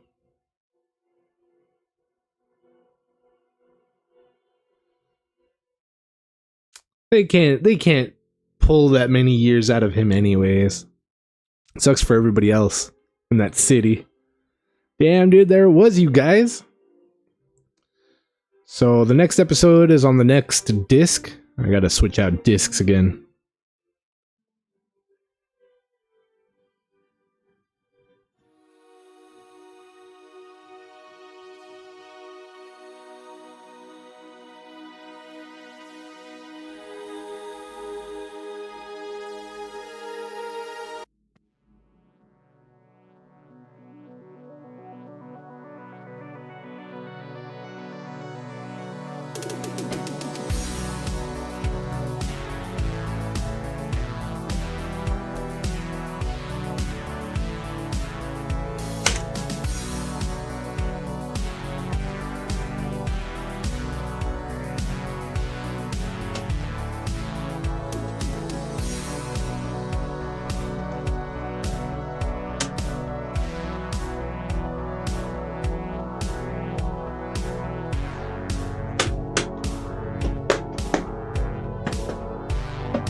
Alright, you guys. Next episode.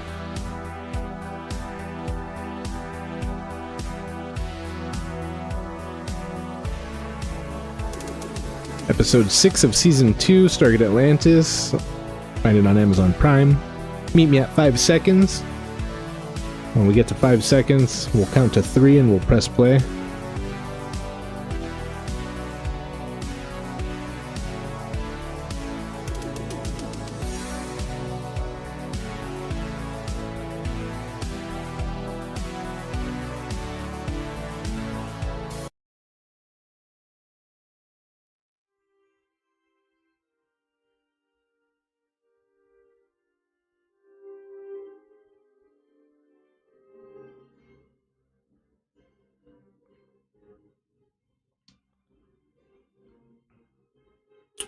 All right, you guys, we'll watch this next episode, Trinity, and then Ronan Dex discovers that a small number of his people survived. Hell yeah.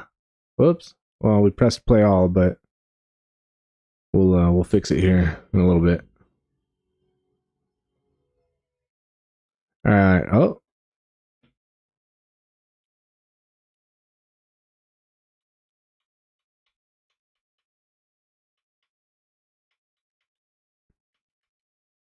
All right, you guys, we're at 5 seconds. We're going to count to 3 and we're going to press play. Meet me there. Over at 5. All right, here we go.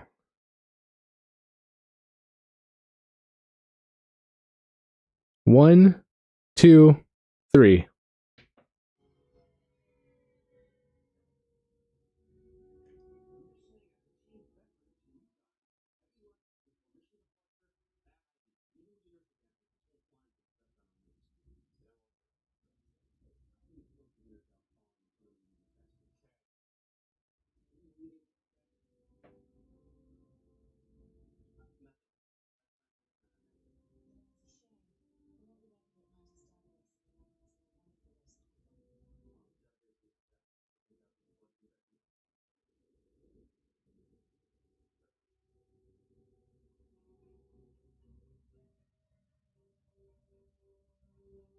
Damn, look at that wreckage.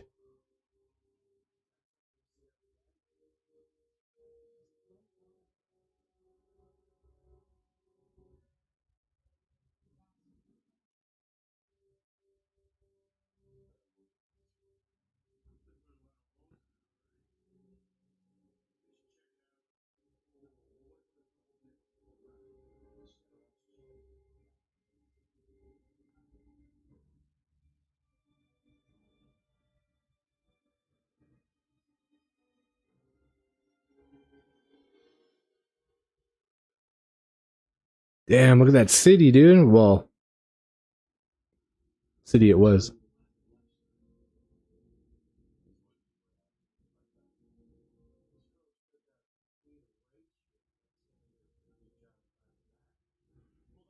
Yup.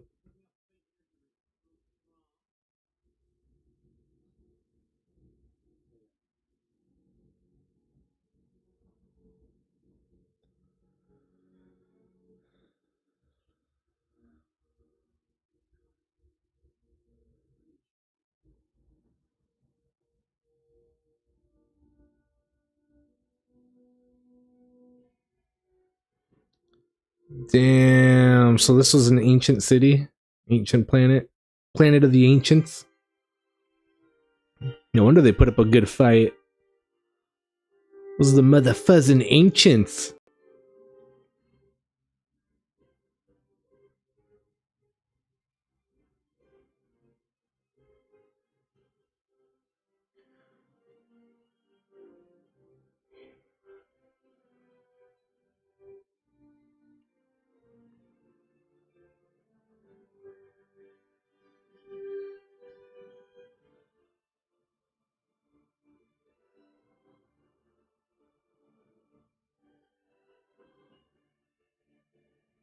Yeah, buddy. Here we are. We're doing it. Thank you guys for being here. Thank you for watching. This is the last episode of the night. After this episode, we got some special features. One special feature, and it'll be on Jason Momoa's character.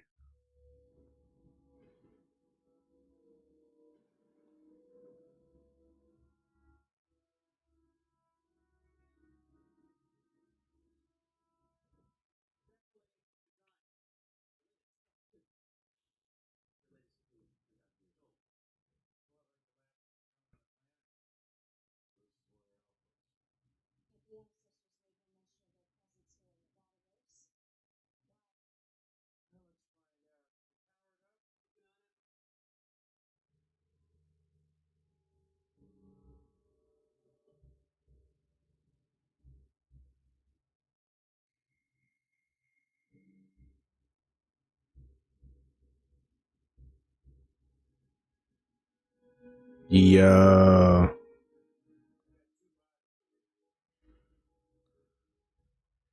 With those ancients, bro? And if they were,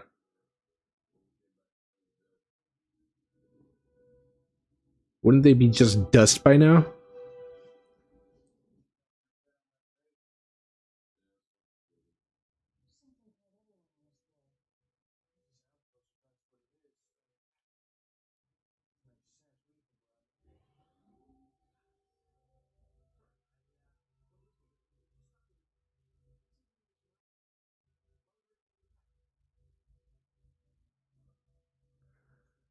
Bruh.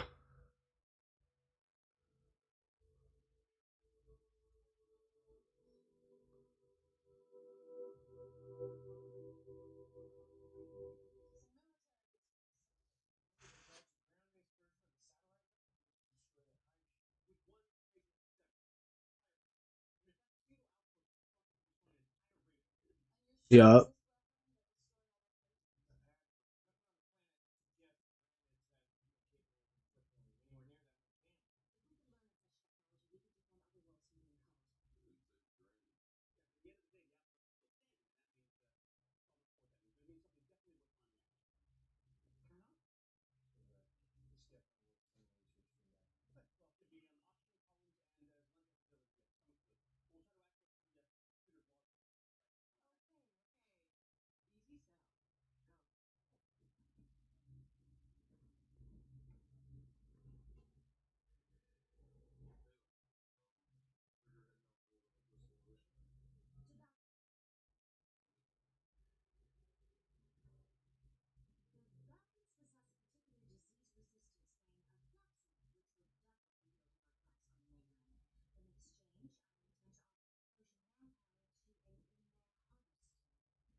Bruh.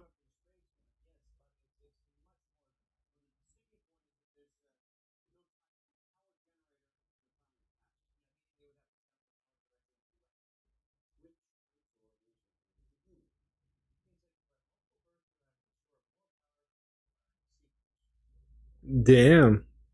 Right.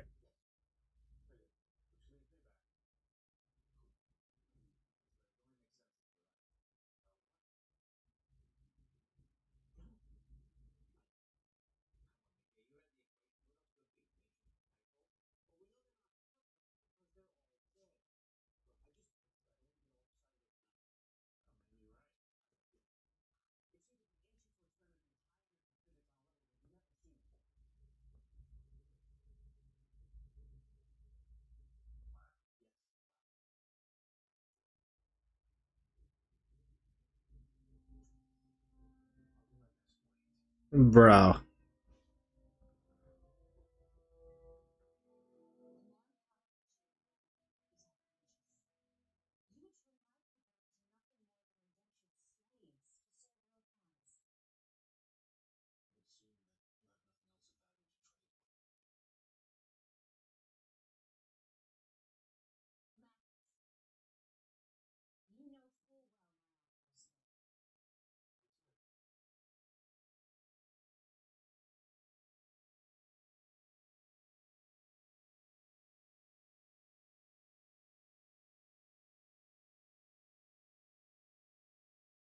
Oh.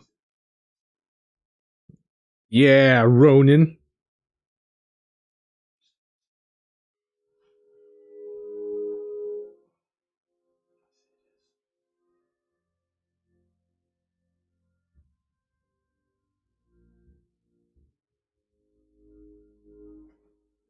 Yo.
Yo.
Bro.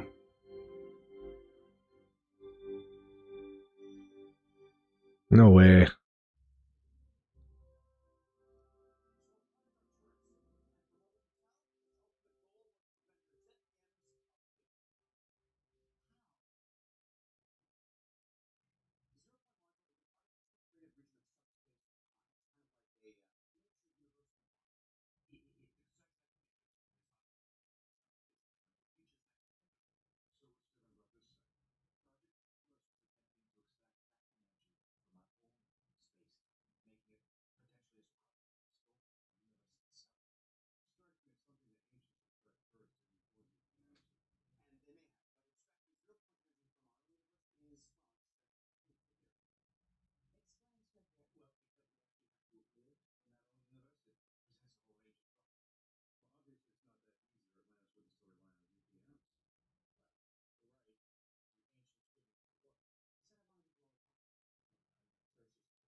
So he must already know who it is if he knows Solon.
Bro.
Bro.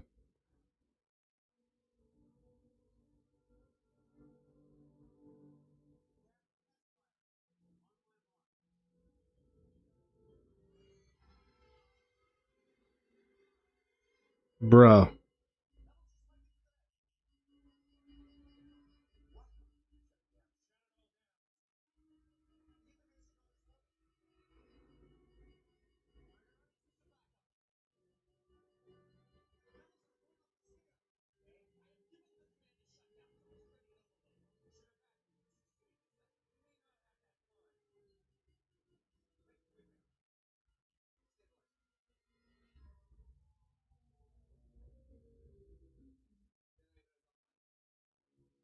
Damn, dude.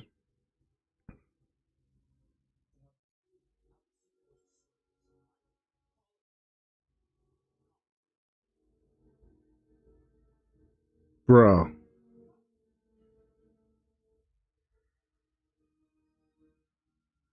Oh yeah, he's dead.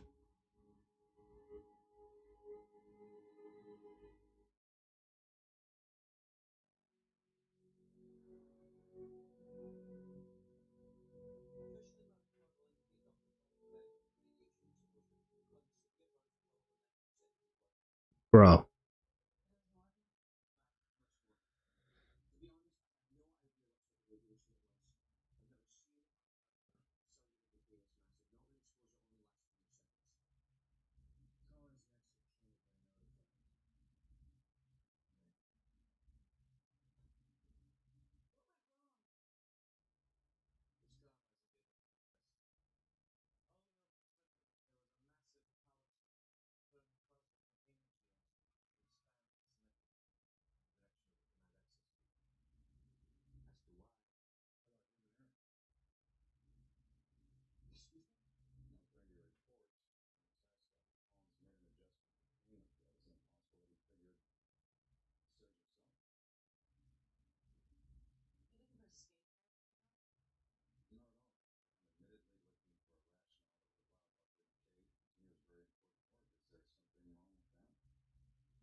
Yo, Squall, what's up, my dude?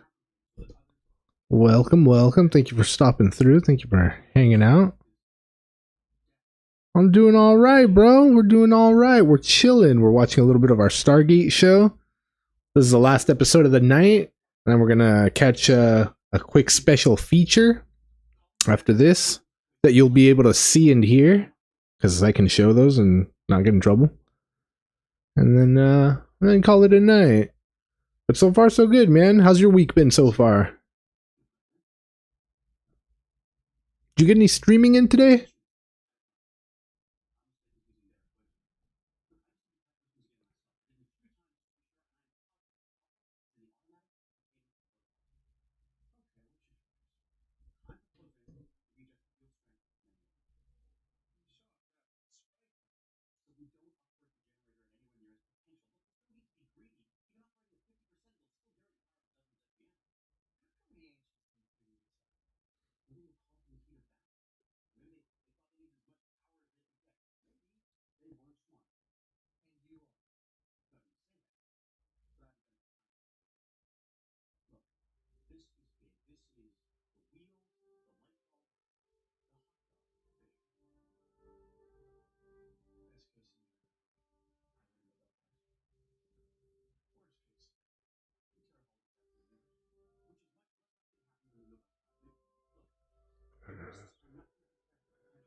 Nice, nice. Yeah, that sucks, man. Yeah, you got to get your Z's in, bro. You work hard, you play hard, you got to relax hard too. Get some rest. Hell yeah, dude. I will be there. I will be there. If anybody's down for some Pokemon Soul Link multiplayer, go check out Squall Rush Gaming's channel. He's got some Dragon Ball Z on there, pretty dope, and some Pokemon. Good stuff. Check it out. I recommend it.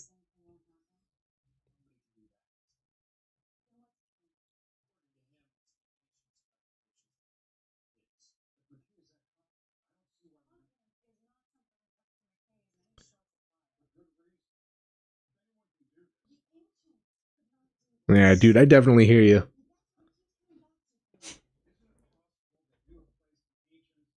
Yeah, dude, no worries, bro. It's a sci-fi show that was on from like 1996 or 7 or something like that up until 2008. Great show. It's called Stargate SG1. Pretty much after the movie. I don't know if you've seen the movie, but it's about this ring, ancient ring, thousands of years old, that transports people to other planets around the galaxy. And there's bad guys out there, and we're fighting them, and they try to enslave people. It's a good show, dude. I recommend it. If you like sci-fi shows or anything sci-fi, I recommend Stargate SG1. This is the spin-off Atlantis. Yeah, Area 51 knows. But yeah, dude. Stargate, the TV show. Movie's good too. If you haven't seen any of it, just check out the movie and then go from there. If you like sci-fi. Some people don't like sci-fi too much. It's not for everybody. This is a good one.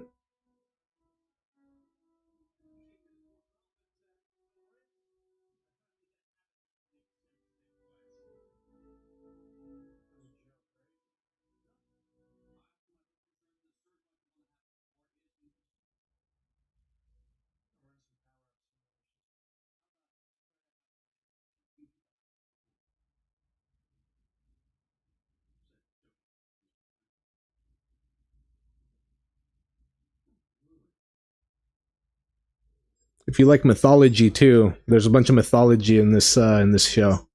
Started off with Egyptian mythology for the first few years, with a little bit of Norse mythology, and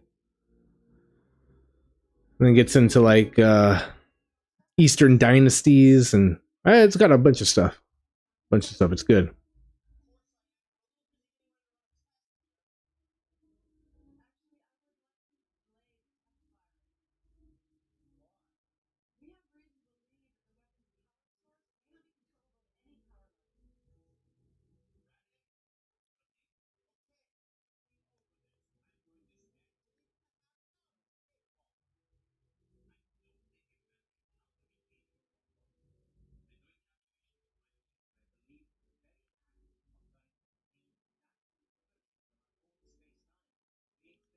Uh, yeah, ancient religion,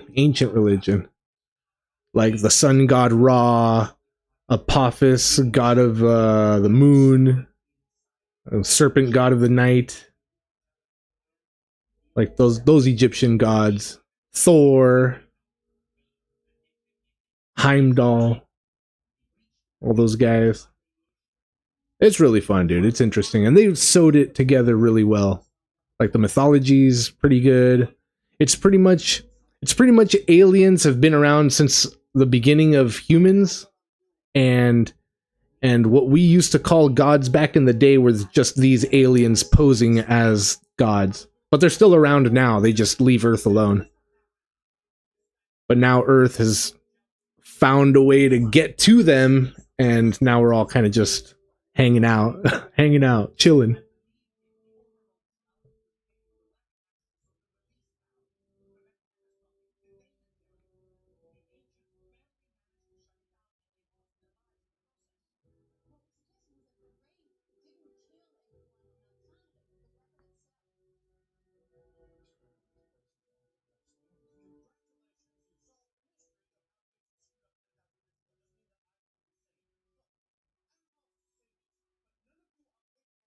Yeah, dude. It was pretty dope, I'm telling you. I recommend it.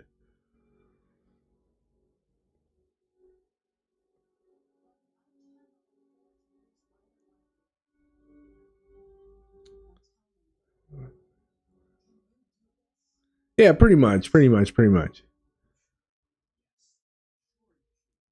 Yeah.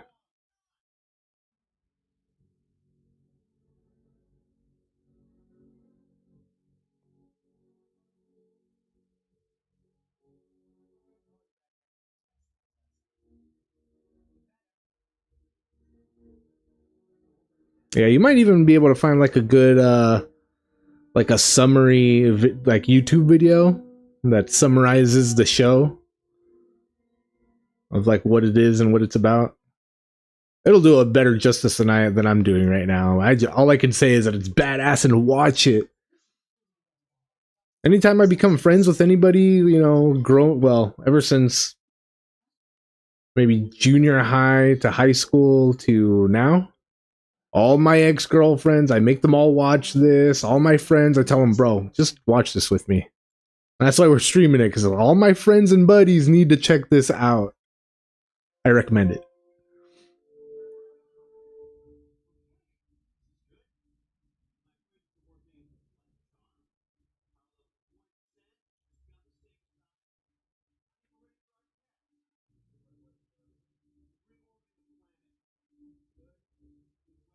That is Jason Momoa, my dude. This is where I first saw him. And he was nobody when he was doing the. Well, I'm sure he's done other stuff before this, but nothing I've seen him in. And then like 20 years later, he became Aquaman and became famous and stuff. And it's like, bro, I've seen this guy since way back in the day. This episode right now is from like 2005, I think.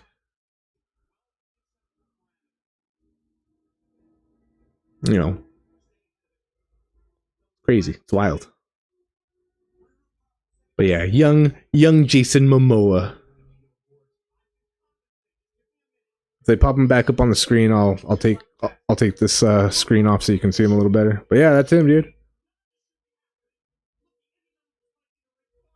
I don't know if you've played the newest God of War games. But the guy that's in the other Stargate show, Teal'c, he's the voice of the new Kratos these days. So it was also awesome to see him become Kratos. It's like, bro, I've been watching this guy since, way back in the day. And now he's Kratos? Hell yeah. Well, he wasn't famous way back then, I don't think. Like, he was just like pretty much I would say a nobody. I've never seen him in anything other than Stargate Atlantis.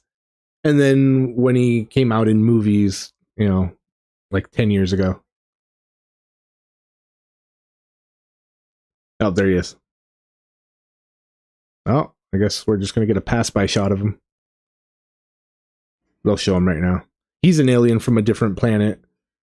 Well, humans have been scattered amongst the stars. So there's people all over the galaxy, and we're just running into our descended brothers and sisters, long-lost cousins and shit. Here he is.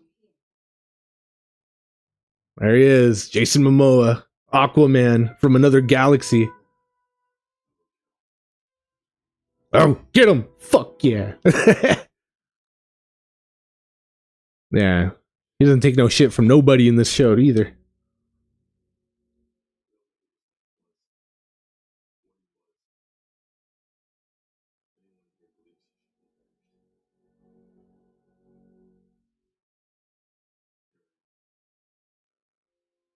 Oh. Tell him, Aquaman.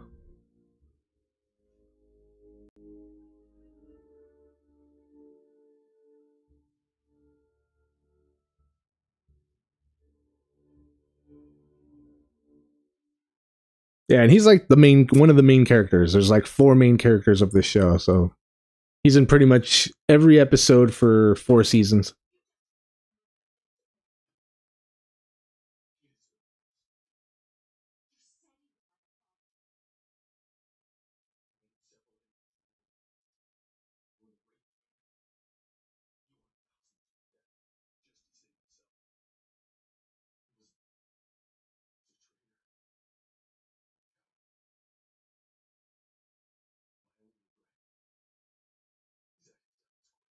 Oh. My only regret was that his death was quick.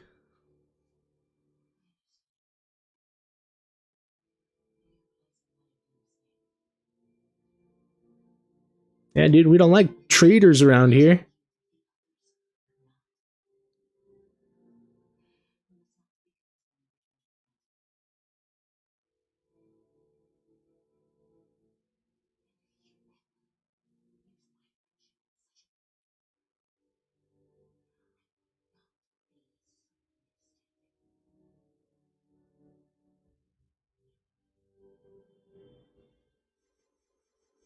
Yo. Bro.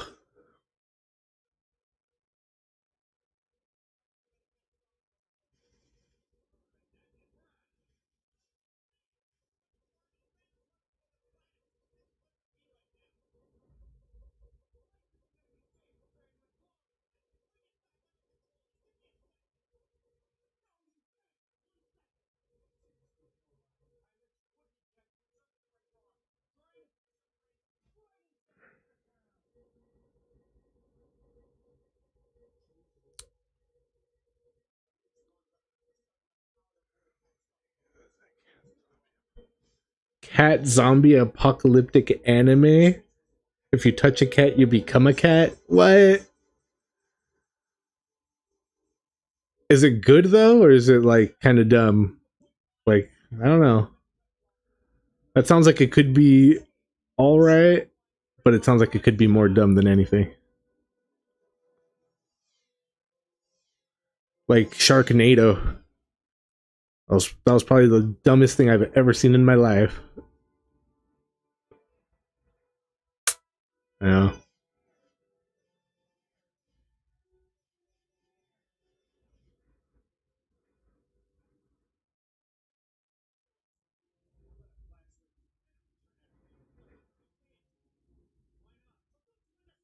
Yeah, all right.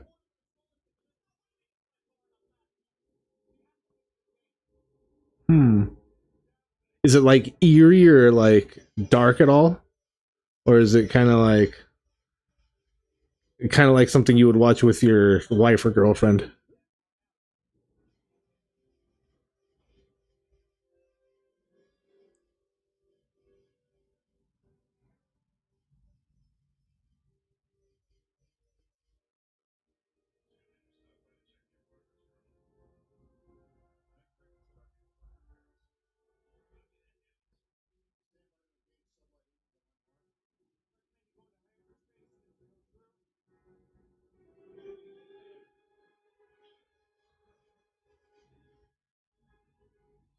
Yo.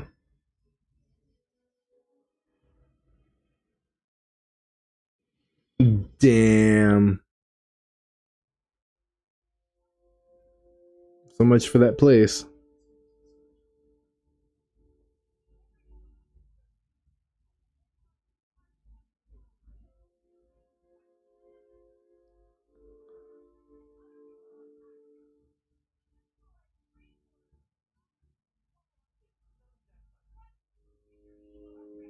Alright.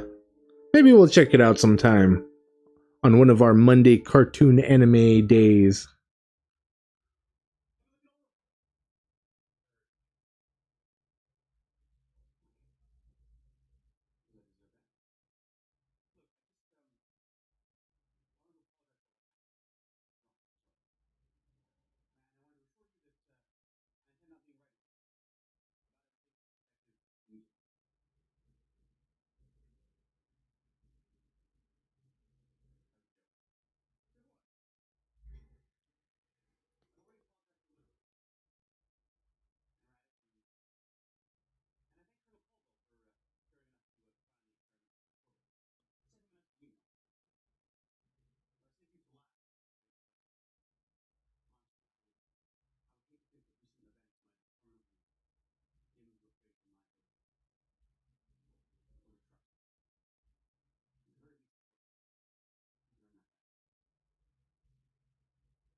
Damn.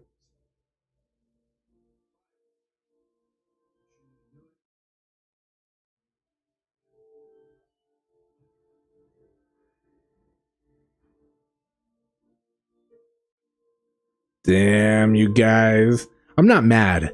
I'm just disappointed.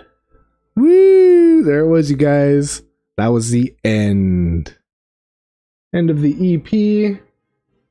Great EP. We're going to watch a special feature on Ronin Decks. Jason Momoa's special feature.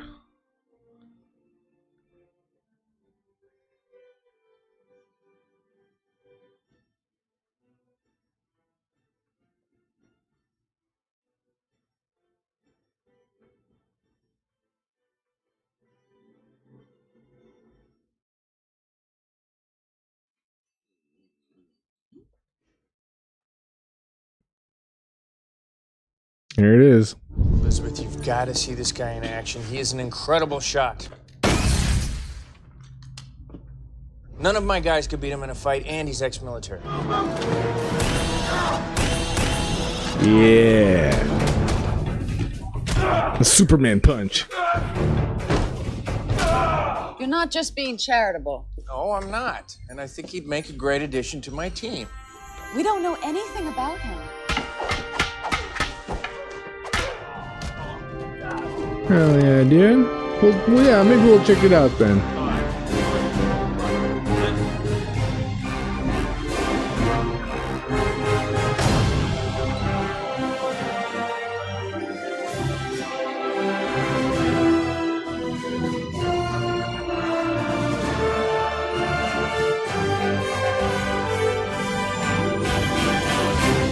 What's there to know?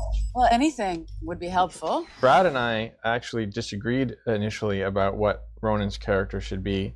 I think Brad wanted the new character to be a military guy who came on the Daedalus, but I felt that that limited us story-wise, because anyone in the military who was subordinate in rank to Shepard would ultimately have to follow his lead.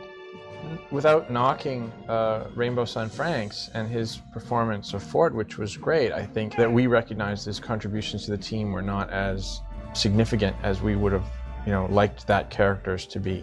What I thought was interesting about the Teal'c-O'Neill relationship is that Teal'c followed O'Neill, but out of respect. And I thought that would be a good dynamic to try and emulate. There was a lot of debate. I think the studio at the time was questioning the idea of putting another alien on the team. And of course, we already had Tayla. There's a uniqueness to her that you don't want to water down by bringing in another character who may or may not have crossover in terms of the type of beats you would play in a scene or in a particular storyline. We talked it out and ultimately, I think, came up with a really cool compromise, which is that he is an alien, but he has a military background. Specialist Ronin Dex. That's you? Name and rank. Military? I used to be. So he has the type of backstory that allows him to be a credible addition to the team because of his military expertise, but who also gives us an unpredictability. You just never know what he's going to do and whether he's going to break rules because he doesn't care. You never knew when you walked into a situation whether he was going to see someone that he had to, run off and kill, or whether he had done something on that planet that was going to cause the team to get into trouble. He's not afraid of being court-martialed or having to get kicked off of Atlantis because he was sort of so fly-by-night to start with. Yo, thanks for the follow. I appreciate it. Stargate Atlantis could have at this point. Hooking it up. Here we are. In addition to the team that we didn't have I guess the little guy, thanks for the follow too, because he jumped over here as soon as I said thanks for the follow. And that's one of his strengths, that he can go and do whatever he wants to. And it's like trying to put your hand on the front of a truck we that's got moving followed. forward. It doesn't stop him. She said her offer is fair. Ronin adds a physicality and a sort of a testosterone factor to the team. You didn't have a guy who was going to immediately pull his gun and or punch somebody in the face, and I think that's always a fun element to add to the scene. Plus, it really gave a different dynamic for Shepard and McKay to really play off of.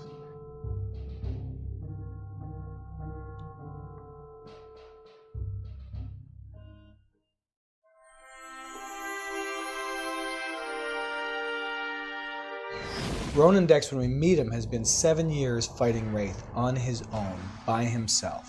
And it has changed him from the time he was captured on Satita to the time that we find him. Every waking moment was fighting Wraith. And he's figured out 1,000 different ways to kill them. What happens is he joins the Stargate Atlantis team and is able to focus that anger on just wiping them out.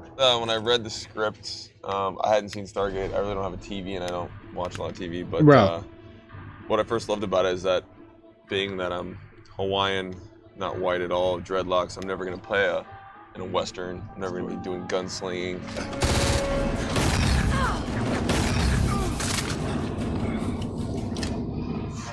You're lucky I had that sense of stun. Before I got the show, I knew nothing of martial arts, swords, guns. I've never even shot a gun until that first scene. Damn. I shoot a P90 yet, so it's a bit weird.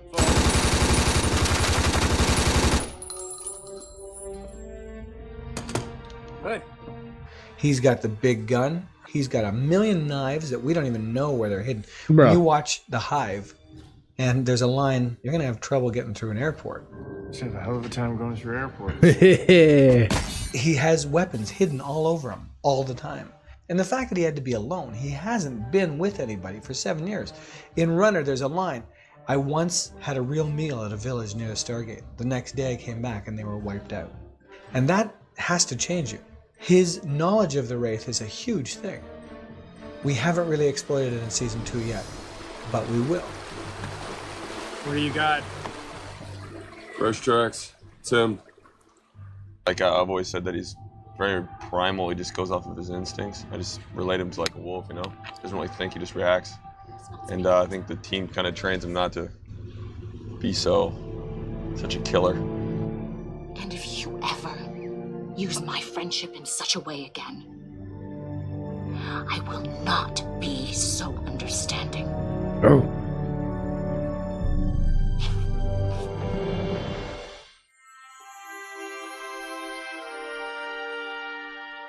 When we saw the first video of Jason, you know, we both looked at each other and said, God, if he can act, he's the guy. It's the sort of role that really depends on a presence in the scene. It's not so much about emoting or long soliloquies. When I first met Jason, I thought we couldn't have cast a better character for this guy because he is Ronan. On the other hand, there's a part of Ronan that none of us have seen that is Jason. And Jason is a very fun-loving, very easy-laughing. What Jason brings to Ronan is a cool alter ego for what's written. If you typecast somebody, that's the character that they are, and there's not much expansion. Jason really concentrates on the acting. There's so much room for expansion. There's a great scene early on. Yeah, dude. Shepard has pitched Weir on Ronan actually sticking around, and she goes to see him in the training room where he's advising some soldiers on his fighting skills. And she tries to, you know, strike up a conversation with him, and he basically just stares at her and has these one-word answers. So I guess we'll just keep in touch then. Okay.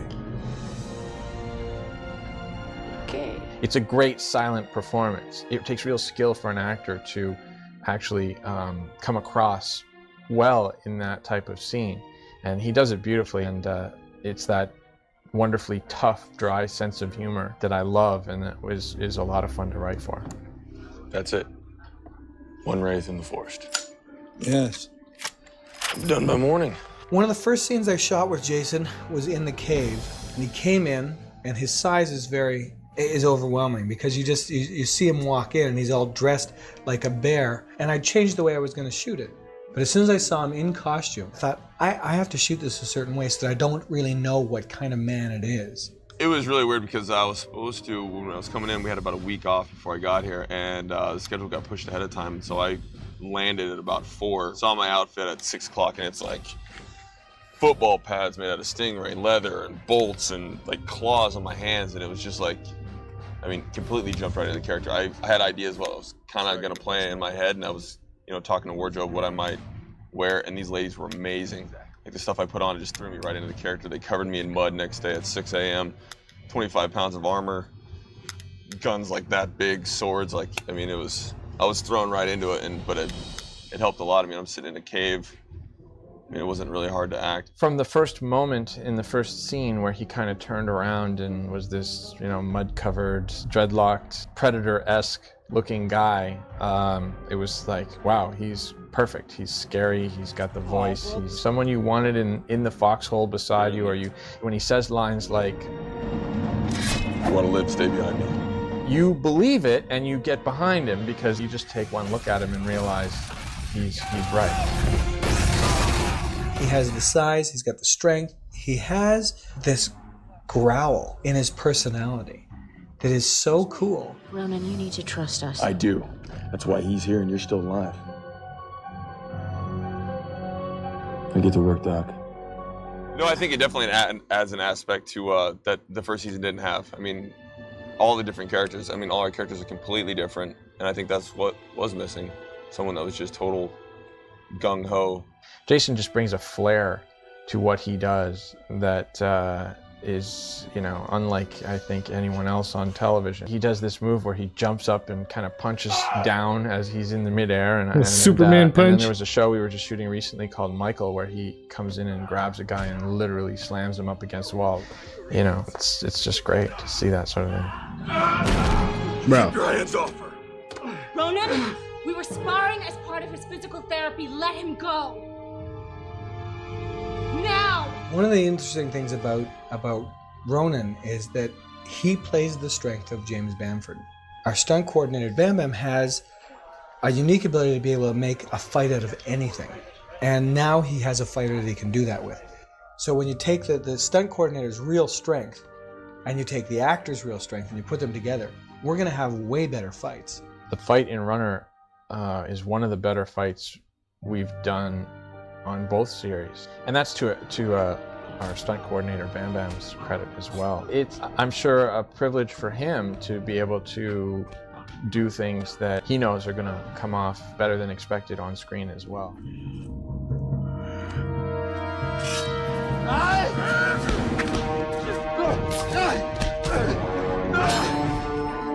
Damn, dude. Jason came up to me the first day and he said, "I got bad knees." And I'd heard this for 9 years with Chris Judge. Now Jason comes in and says, "I got bad knees." I said, "Okay, well, do what you can." He ran so fast. He ran faster than we could drive beside him.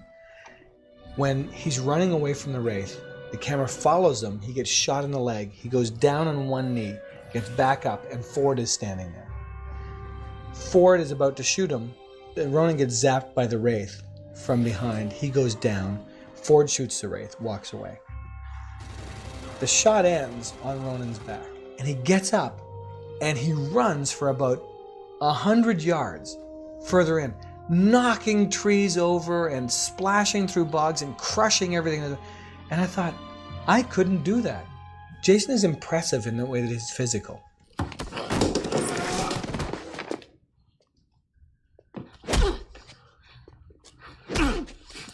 Bro.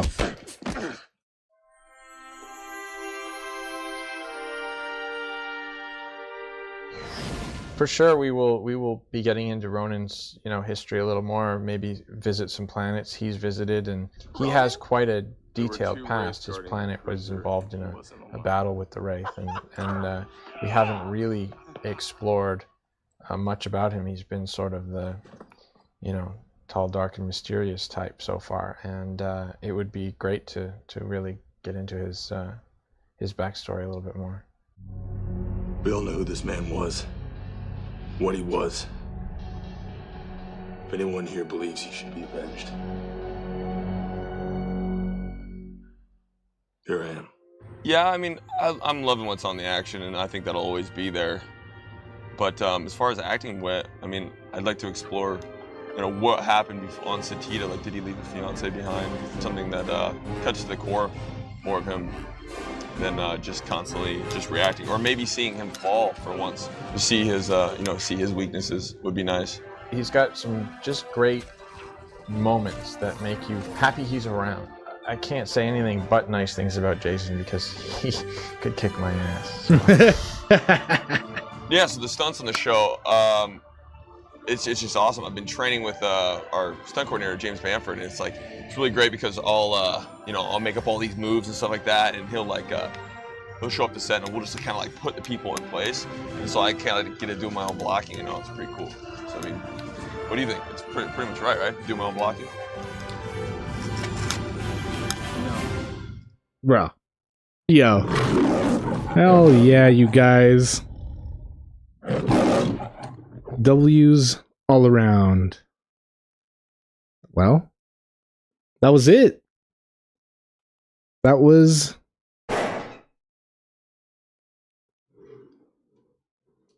Stargate Wednesday Power Hour.